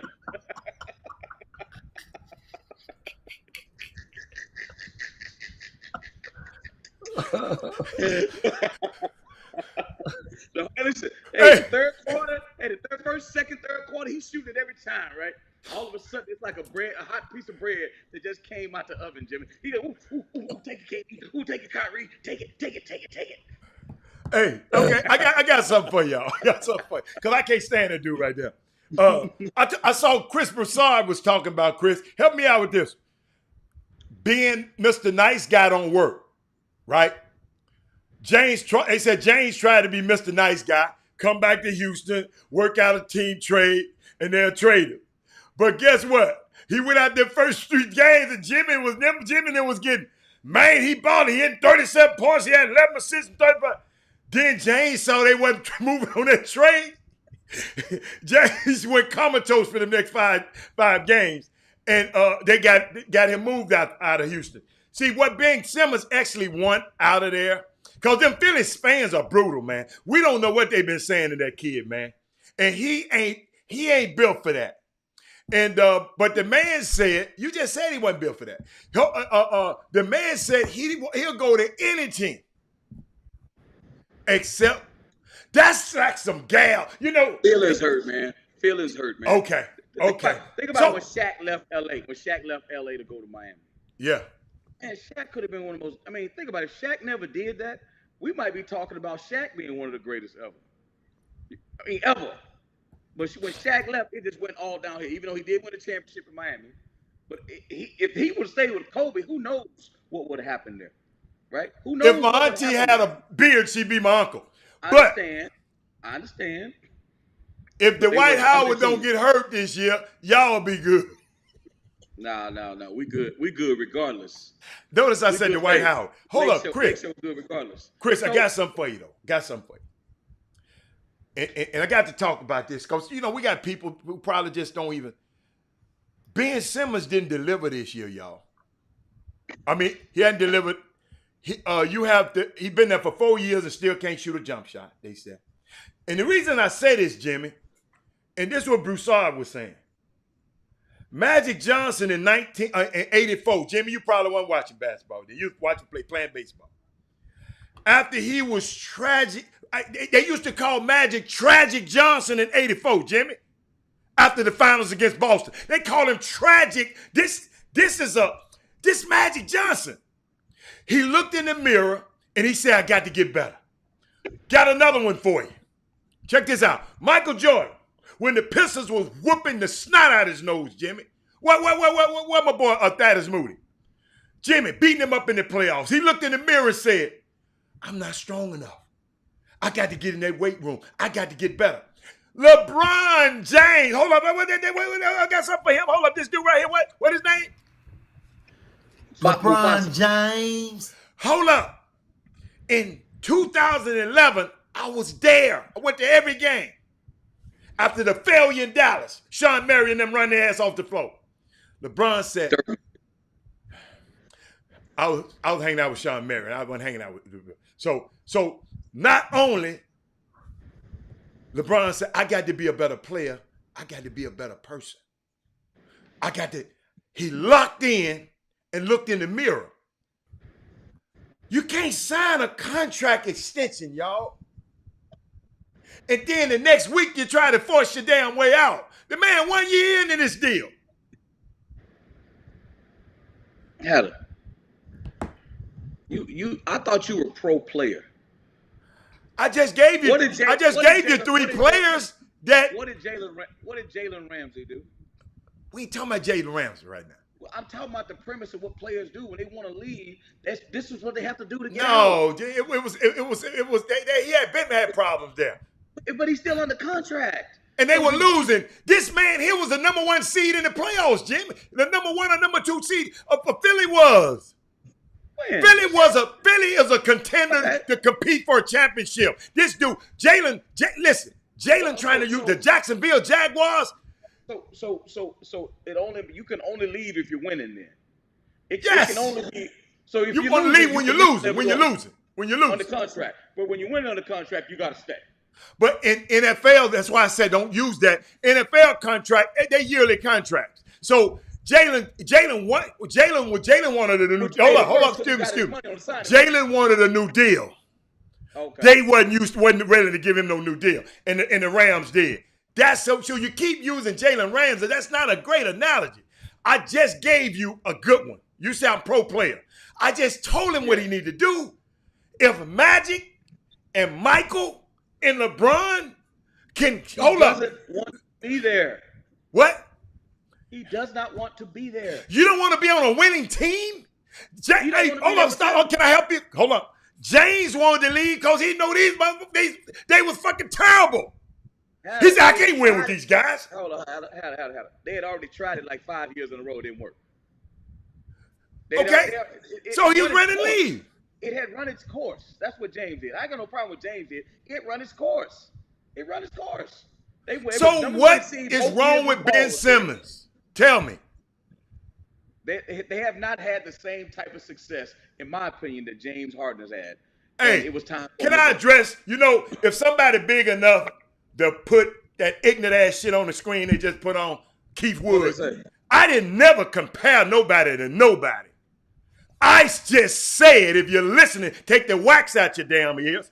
All I said was, the greats, this dude is a max player, Keith Wood.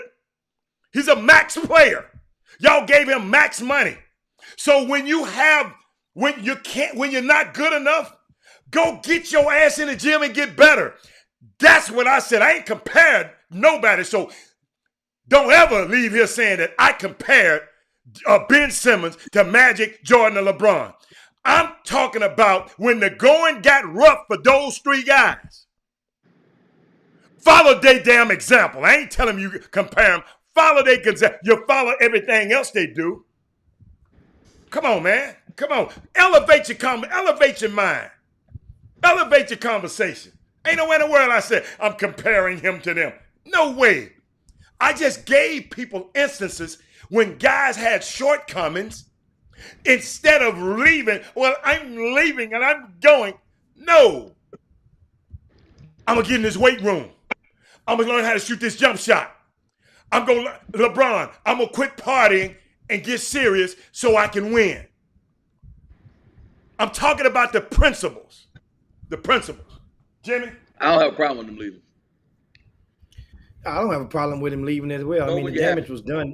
You have to realize with Ben Simmons, man, over a year ago when the news had broke about James Harden for Ben Simmons,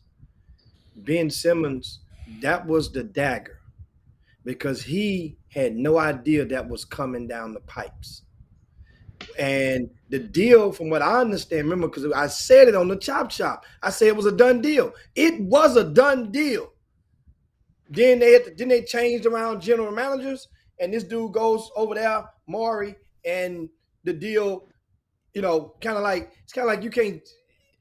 It's one of those things like a conflict of interest. You can't sell it to yourself. You hold on. Let's reevaluate this deal. This dude he about to win. He gonna skin James Harden the way he's trying to go.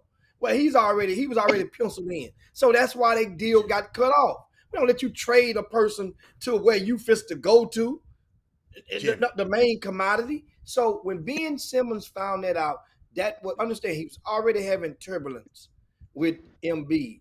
And from afar, I've never met Joel Embiid, but from afar, based on his antics since he's been in the league, remember having Twitter beefs, being childish, immature comments, going at different guys, which is okay, but you took it on Twitter and then started taking it below the belt. I can see how Embiid ain't, and when things ain't going right, he probably nowhere near a good teammate. If things ain't going right, he's pouted. So Ben Simmons and Joel Embiid, that blood and water, that oil and water just didn't mix at all. Now they tried to bring Doc Rivers in. Let's make this thing. Jimmy, why sign an extension then? What you mean why sign? You get more money. That bag was there. Okay, so Jimmy, to whom much is given, much is required. Jimmy, every player. Jimmy, a lot of people's names come up in trades. Jimmy, do you remember when Sean Elliott got traded for Robert Horry and then they get on the plane? Sean had a messed up thing. Robert had to come. Robert did not want to come back to these goddamn Houston Rockets. I'm sitting there at his house talking to him and consoling him. He did not want to come back. Sean Elliott had to go back to Detroit. What Robert did is sucked it up and went and played his butt off. That's what happens in sports, man. Your name might be brought up in a trade scenario. You can't take it personal because it's business. They looking at you as a number, like John Wall right now. John Wall, they look at him as a slot, that $40-some million slot. Jimmy, they got to say, how can we eat this? Because we don't want him, because ain't nobody else going to want him. What can we do? So that's all I'm trying to say. Just because somebody said they're going to trade you for something. If somebody said they're going to trade your sorry ass for James Harden, you should be ecstatic. Oh, man, stop. Hey, man, can I say this? Come on, man. I'm sorry. I'm listening to people say Ben Simmons underachieved. Dude, of the 4 years that he's actually played, he's been an all-star. Like, what are y'all talking about? First team all The dude's defense an this year. all-defensive player. First team all What are you defense. talking about? Well, what are you talking about? Well, why ain't hold on. If he that good, somebody go, hold on. Somebody gonna say, Daryl Morey. See, that shit, that's something you about to say, it don't matter. Somebody gonna say, Daryl Morey, if he this good, what y'all about to say, whatever you want, give me Ben Simmons. Because he's an old defensive player. Whatever you want, I'm gonna give it to you. It's gonna happen. It's gonna happen. It's gonna happen. If he that damn good, somebody would have been Daryl Morey sitting back saying, look. Yeah, what are you talking about? He's not an all-star. You know what Daryl Morey's saying right now? I'm going to tell you what he's saying. Who cares? I hold the cards. Hold up. Ben can't do nothing without us. He can set his ass over there with his supermodel girlfriend or whatever he want to do. He can do whatever he want to. We'll eat it because guess what? We're good enough to be able to compete without his layup not taking ass and his free throw missing behind. We good enough to compete in the East without him. So guess what? Somebody gonna get desperate. Are they really? Yes.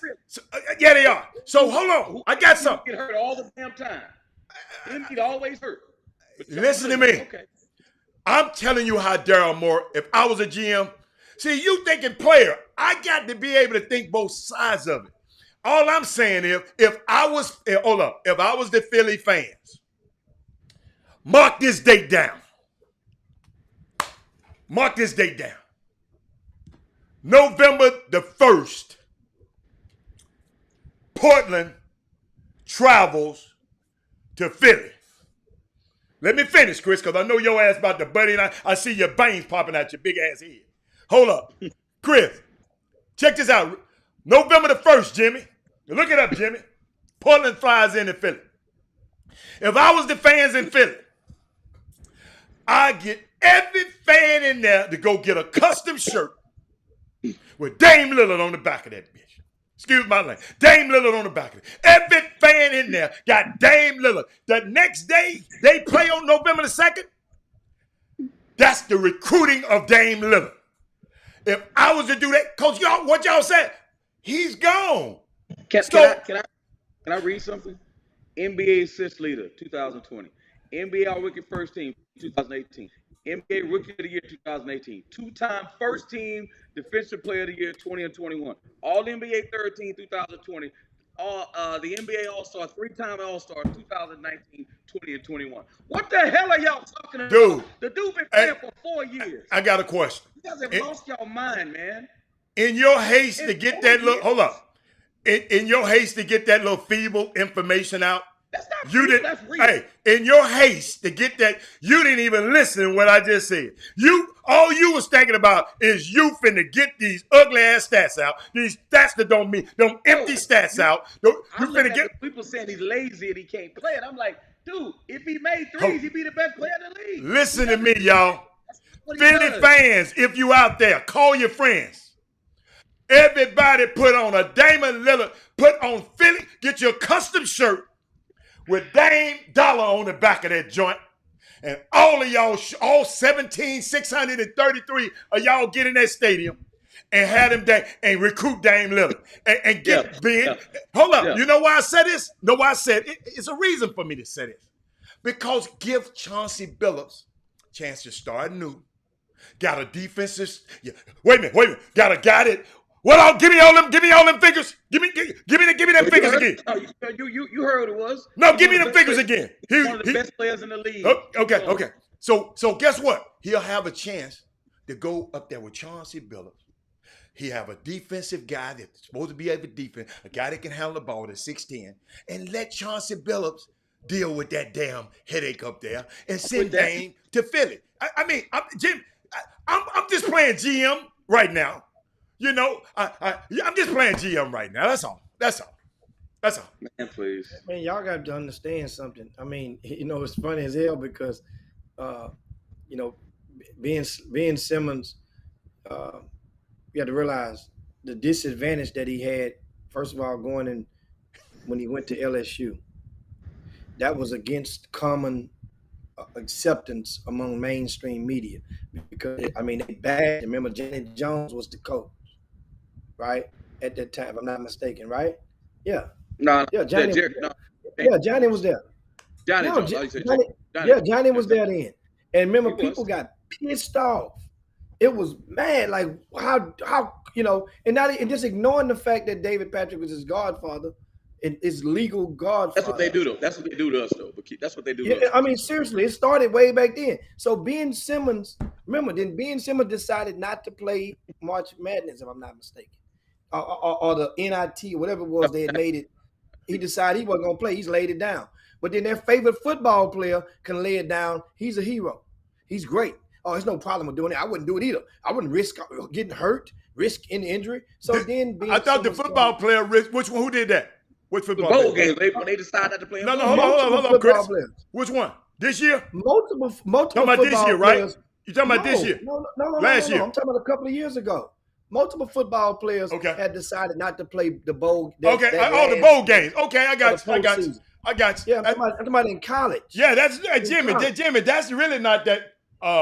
That's kind of that's common practice sometimes, Jimmy. I'm telling you. But no. But it was a wrestle. Remember, it was a wrestle at the time back when Ben was in college. That was I the understand. arm wrestle. Now it's common. It's okay now. The door is busted down for us holding that back because these dudes here, they ain't risking. They see right now. So my thing is with Ben Simmons, he came in, and now you get with this. He's never had the favor. Right? He's never had the favor of the mainstream. And I'm looking at this team, Philadelphia. I don't think y'all realize they had the best record in the East. I just said that, and Chris looked at me like I was crazy. No, I They didn't. had the best record in the East. I Embiid just being said hurt that. a You lot. look like I'm crazy. No. What I'm telling you is everybody's bashing Ben, and I'm like, hey man, the fact that they got the number one record largely has to do with Ben Simmons. Embiid is always hurt. Chris, I just don't like his game. I ain't trying to bash. I just don't like his Right? game. I'm a 6'10" dude Okay. that can, that can well, handle the ball, yeah, that's got a crazy IQ, yeah, that's a great defender, yeah, that can yeah, try. You're yeah. right. My bad. I like shooters. I like Stephon Curry. Oh my God. I just do.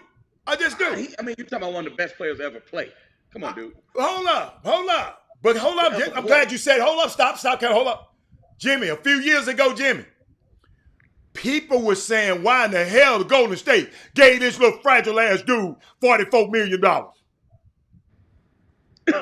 Stephon Curry, you call he wasn't the best then? 2-time MVP. What are you talking about? No, I'm talking about when he made the 44 million. When he came off his ankle injury and they gave him a $44 million. And everybody said, why y'all giving him? See, you have this recency bias. They could have been wrong. Listen, it ended up being right, but they could have been wrong because sometimes they get it wrong, sometimes they get it right. Yeah, because you said Trae Young wasn't gonna be no pro. You're right.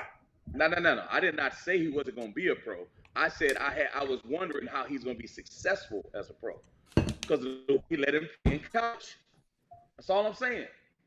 But Jimmy, what was your point? I'm sorry. I'm sorry. What was your point about being? The point is, if you look back, Ben Simmons, we know his deficiencies from his perimeter shooting, but his defense has been recognized by the establishment.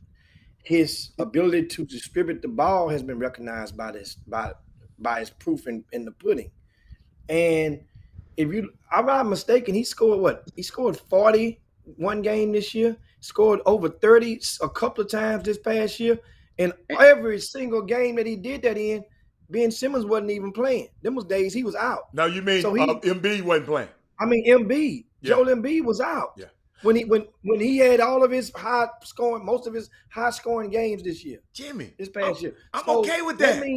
That means it wasn't a happy workplace. What? And that's understand. That ain't no defense for him for being, but he's immature. But guess what? We know Joel Embiid is immature.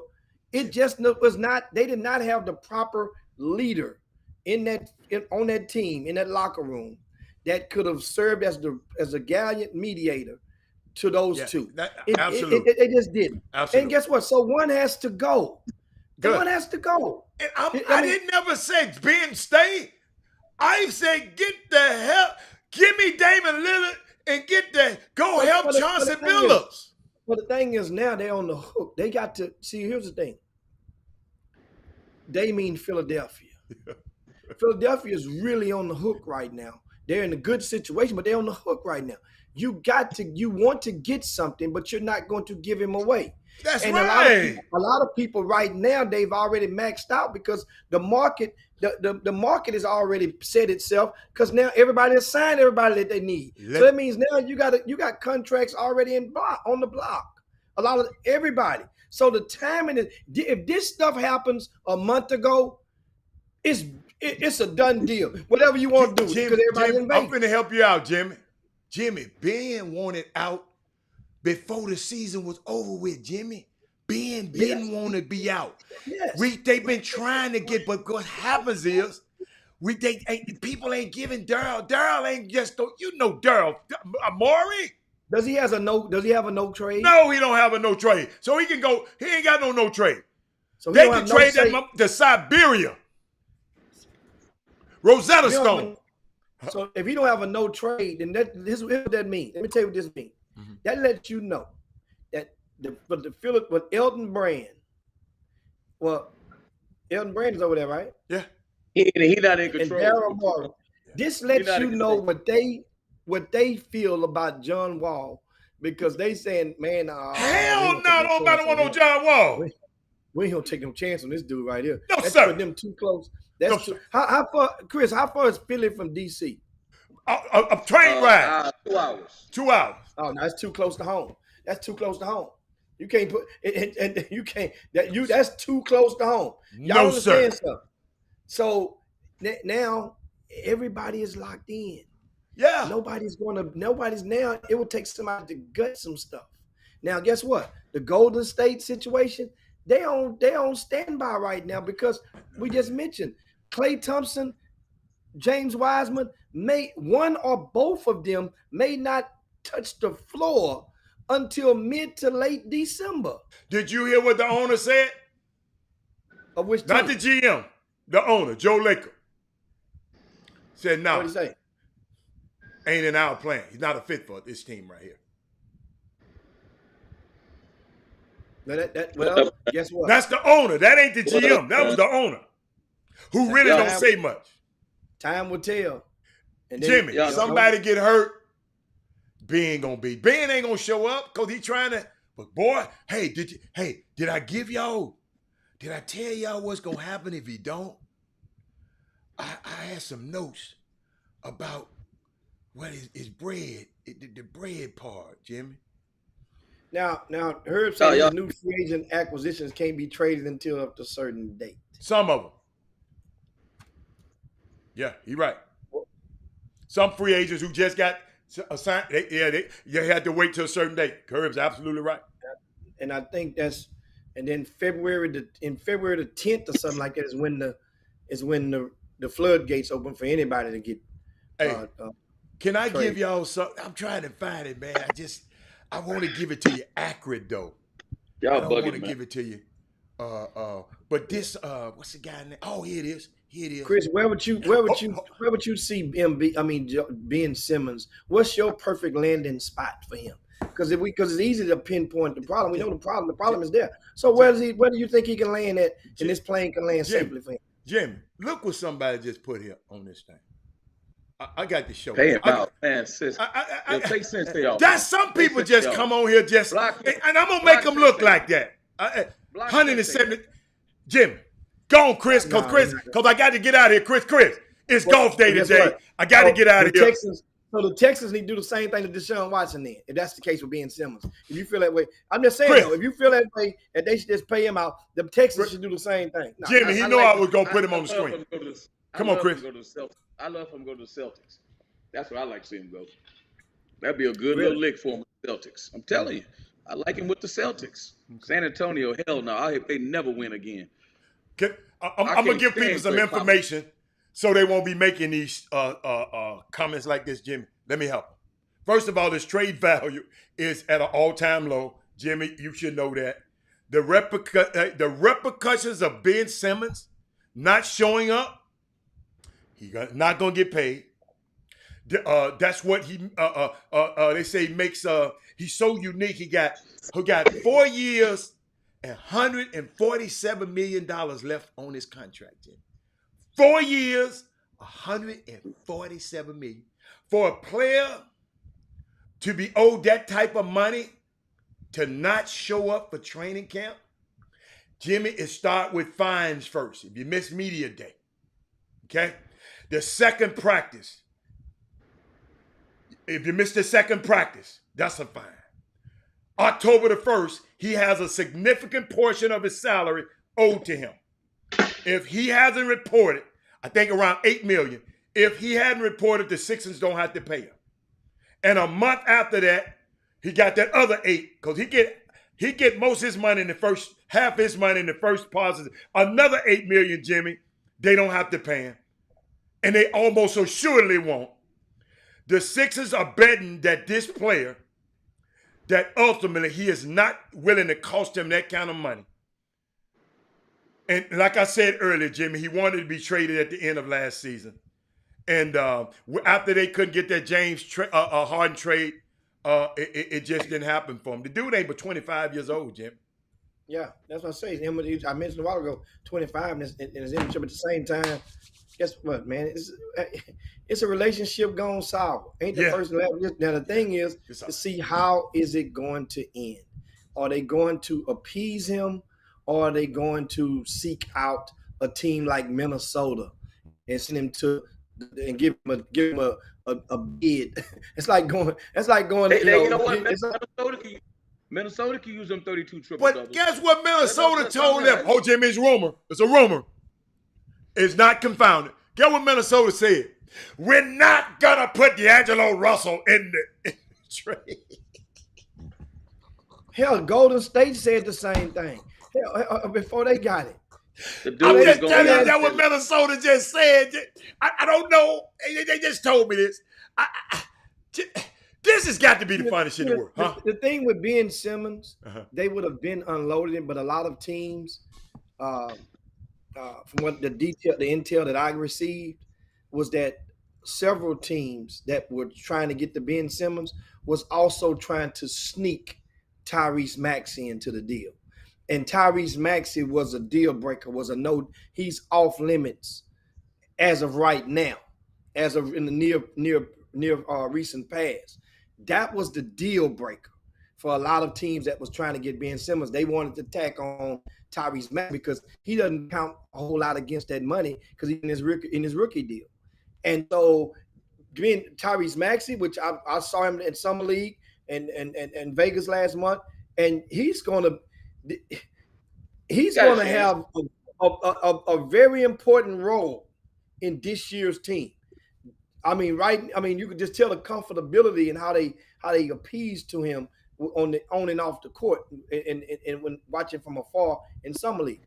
So I understand it. Like I said, I'm just really curious to see how this thing is how it's going to land, because understand, Rich Paul is the agent of Ben Simmons.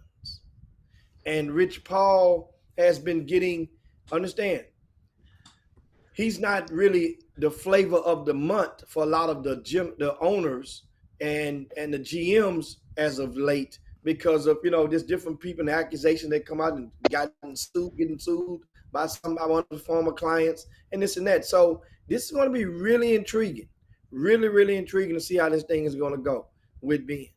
And so, but so be it. But guess what?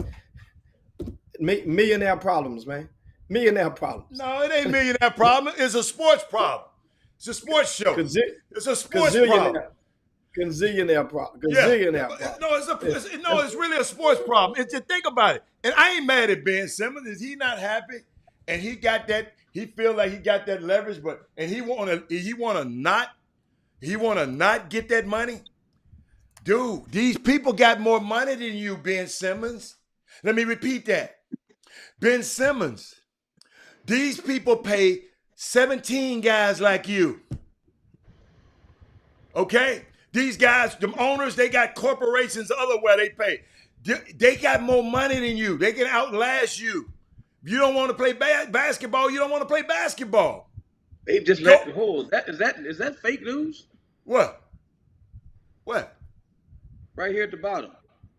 I don't know. Wow. Hey, That mean our boys in control now? nope. That's what that would mean. Nope. He's the assistant. He's the assistant. Yeah. He brought him in. Nope. If it ain't for nothing but a day, he's the interim. And Chris Walker was Hey, right now. Y'all remember now, I came on this show and told y'all, but y'all didn't, that Alex Rodriguez and Mark Lowry going to buy this team, didn't I? That's a true statement. He parted ways with him. Didn't I come on here and tell y'all that? Corey, I ain't got no excuses. Come on, I got to play well. Hey, Jimmy, last time I came on this, Jimmy, I swear I hit that ball like Chris Walker the last time I played. They say Elton Brand is the name, is the hot name right now for Minnesota. Jimmy, listen to me. They got new ownership that's gonna take place soon. So they just getting that rift. They just clearing things out. Yeah, he just got there, didn't he? When you get a new owner, what happened? Jimmy, will you tell him what happened when you get a new owner? Because he don't understand. It's like a new athletic director in college, Chris. Guess what else he did, though? The dude Vanderpool, who they thought was going to be the coach, the brother, he got rid of him and brought Chris Finch in mid-year. People did not like that. All of them gone, dude. Mark, look, hey, all of them out of there, man. I'm trying to tell you. What about our boy from Houston? Huh? What about our boy from Houston? Say it again. You know Say it what I'm again. talking about? What? On, I ain't said nothing. I ain't said nothing, boss. Oh, wow, man. You trying to... All Man. I'm telling y'all. So you saying Joe Branch can't be the GM? Damn. I didn't say that. I said when a new ownership comes in, read my lips, ladies and gentlemen. I ain't mentioned nobody's name. That y'all mentioned. I did. When new ownership comes in, they clean house, man. Come on. If They you want ain't their winning. people. If you ain't winning. And they ain't winning. That's but 2 years. Oh my God, he only been there 2 years. It Right? don't take. What you want to do? They don't like the direction. They fired. Who was that they fired? Hold on. Dwayne Casey was coach of the year, had the best record in the East, and they fired his black ass. They fired him and won the championship. Yes. Jim. Sam Mitchell was coach of the year and got fired. Yes.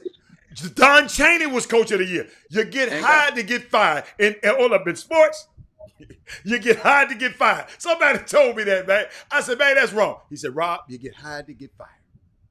Especially if you're getting that bread. Damn, Hey, y'all, it was a good show, man. Hey, y'all all right with me. This Women Rock with y'all. Shout out to the women today. The women were good today. I told yesterday, all them people that want to get, we get to 1,000, they want to get some of C Walk, they can come on with it. Marquessa, Shanquetta, Kim Jackson, Marissa, y'all bring it on. Don't be scared. This is just for the dude. You know what I'm going to do? Jim, this is what I'm going to do. Let me see. 1, 2, 3. We can only bring... I'm going to have 2 at a time, Tayo. I'm going to bring 2, because there can be 5 of us on the screen at the time. We're going to have them tag team, y'all. It's going to be all 2 women going to tear your head off. It better not be on a Monday after the Cowboys had won on Sunday. Mindy Collins would tear your head off. Mindy Collins will get a what? Hey. Okay. Hey, Mindy Collins, I'm sorry. Mindy and Mate, them gonna be my 2, and then we're gonna have Dale Griggs. Tell them Ems, and tell KJ Kim Jackson to bring it. You don't want no Kwanzaa Kim. You know Kim, my enforcer. I'm I'm gonna bring Kim in just to finish you off. It's real simple. It's real simple. Get it to 1,000. Because whoever land on 1,000, there it is right there. Let's get it to 1,000. Please, Oh, Sonya Billingsley, she act like she in and out every once in a while. She want to say something. Bring her narrow butt on here too. hey, Sonya's a bad girl now. Hey, Chris. They talk all that mess. Put them on that screen and watch what happens. Chris, I'm telling you. Get them fingers. Hey, them fingers can't do the talking no more. Chris, you don't want none of it. Wait, Chris, I like you, man. You don't want none of that. Them 5 you just mentioned. You don't want no pause. And I ain't talking about Dale Griggs. Hey, man, all I can do, everybody, is you see what's going on. This is the perfect time. If you're on Facebook, go over to our YouTube, subscribe to our page so we can get to 1,000. When we get to 1,000, we are going to have a watch party for Monday Night Football. If we can get to 1,000, we need 140. We're 140 away from getting to the 1,000. So whatever you got to do, get your burner account. Whatever you got to do, get to 1,000. We'll give you guys details for the watch party for this Monday Night Football. If not, save my bread. So, and guess what? Listen, I already called the other dude, Herb Baker, and make sure you smoke before you get on with me, Herb. Make sure you get your courage. You going after the dudes too? Man. Before you get on here, man. Corey Henderson. Oh my God, that's gonna be a layup. That's a Euro step. Corey is a Dallas Cowboy fan. What do you mean? He's a Cowboy fan. I'm gonna tear Corey ass up. Ivan Pettis. Ken Gamble. I want them all. Hold up, Chris. Ken Gamble's a Cowboy fan. You're going against your own Cowboys. They all Cowboy fans. He don't care, man. We talking about the chop shop. He talking about the chop shop. He gonna chop him up he'll chop him up on something else. Cause Ken Gamble don't like the Lakers. They'll get on there and talk all that mess with their fingers. And Kevin Freitman, you know I'm gonna tell you. He don't want. Yeah. Kevin Freitman passing over there. I don't know if he's black or white. That's all.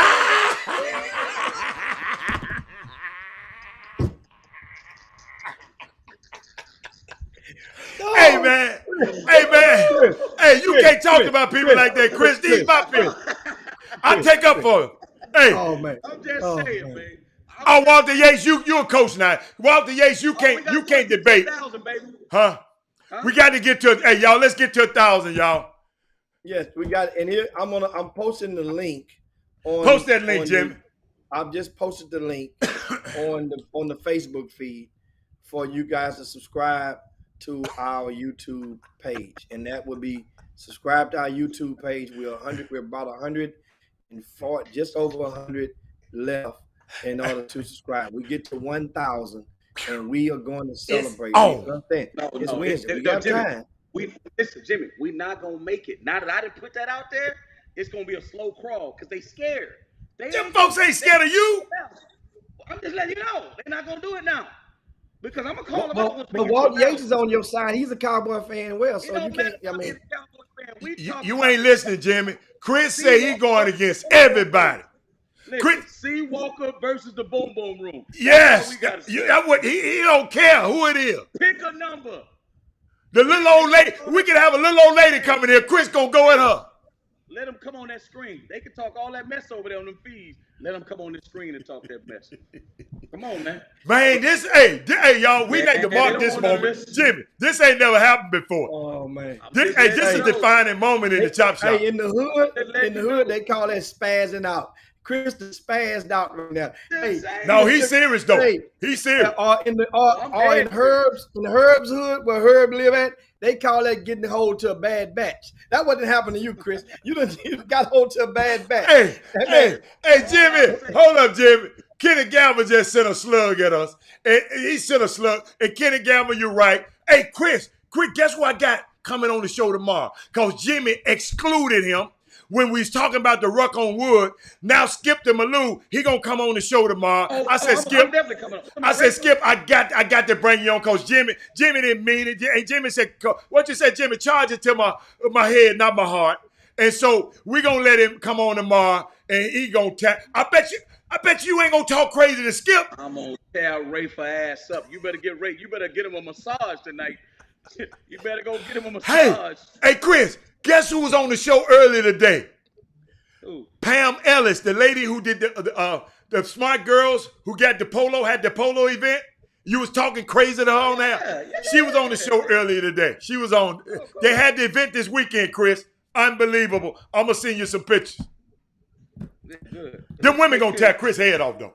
I can't wait to get to 1,000. That I can't wait. I mean, because it all sound good. Listen, remember what they say? The same thing make you laugh is the same thing that make you cry. They all talk screens. Say, hold on. Kim say Chris gonna be sweating like he was the other week.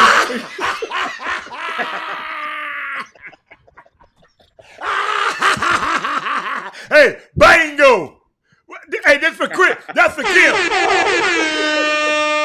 Oh man, Herb. Hey, Herb, come on, Herb. I can't even hear Herb putting a spot out there like that, man. Oh, come on, Herb. Come on, Herb. Go tell him about. That's the only place he like to go. Oh, Herb, we got a new spot now. Me and him went to a new spot. We got a new spot, Chris. You know that. Oh man. Yeah. Oh man, I'm done. I'm done, man. Get us out of here, Jimmy. I got to go hit that ball, man. Hey, Chris gonna be drinking orange stuff in the jar. What orange stuff in a jar? Oh, Chris, what is that you drinking, man? Man, look what Monte said. I got to put this on the screen. She said she's setting up a GoFundMe for Chris recovery. Wow. Listen, they all talk. Oh man. When they get on that screen, when they get on that screen, they gonna sound like rumbling, stumbling, fumbling. They can't control their emotions. It's gonna be all right though. But you know what I'm gonna do? I'm gonna be real gentle. But I'm gonna tear that. I hope my grandma ain't watching. I'm gonna tear that ass up. So I'm gonna let you put on this screen. Hey y'all, do me a favor. Get us to 1,000. Please get us to 1,000. You guys, please. I pinned it on the Facebook page. He's getting ready. Chris Walker. Hey, we see you guys. Of course, it's time to get up out and slide down. Dino's back. And Yabba Dabba do this thing on this Women Rock Wednesday. Shout out to all the ladies out there that still hung out with us. Make sure you spread the word about the Chop Shop. And it's going down on tomorrow. Of course, we'll talk a little football going to the Texans host the Carolina Panthers Thursday night football. We'll talk about that. They got a new rookie quarterback and some other things. Guess what? It is that time. You know what I'm gonna start saying? I'm gonna start keeping the show. Jimmy, I'm not keeping it 100 more. I'm gonna keep it 1,000. I'm keeping it 1,000. Come see me at 1,000. I'm done. That's how many. Hey, that seems like how many years it's been since the Cowboys won the damn Super Bowl or even went to one. And Jimmy, and also Jimmy, 1,000 subscribers. Thank you for saying that, Chris. Keep it 1,000. 1,000 subscribers. Let's go. Jimmy, I'll let you say that, but one of these little knuckleheads in this boomer room better not get on that screen and say that. I know that. Hey, you ask for it. Be careful what you wish for. I'm done. It's going down. Hey, make sure, guys, share the show. Yeah. On your way out the door. Come on now. Let's get this thing rocking. We'll see you guys in 22 hours, man. For Chris Walker, to Robert Haller, myself, Jim Hicks. We'll see you guys, man. Peace be up out here. There you go.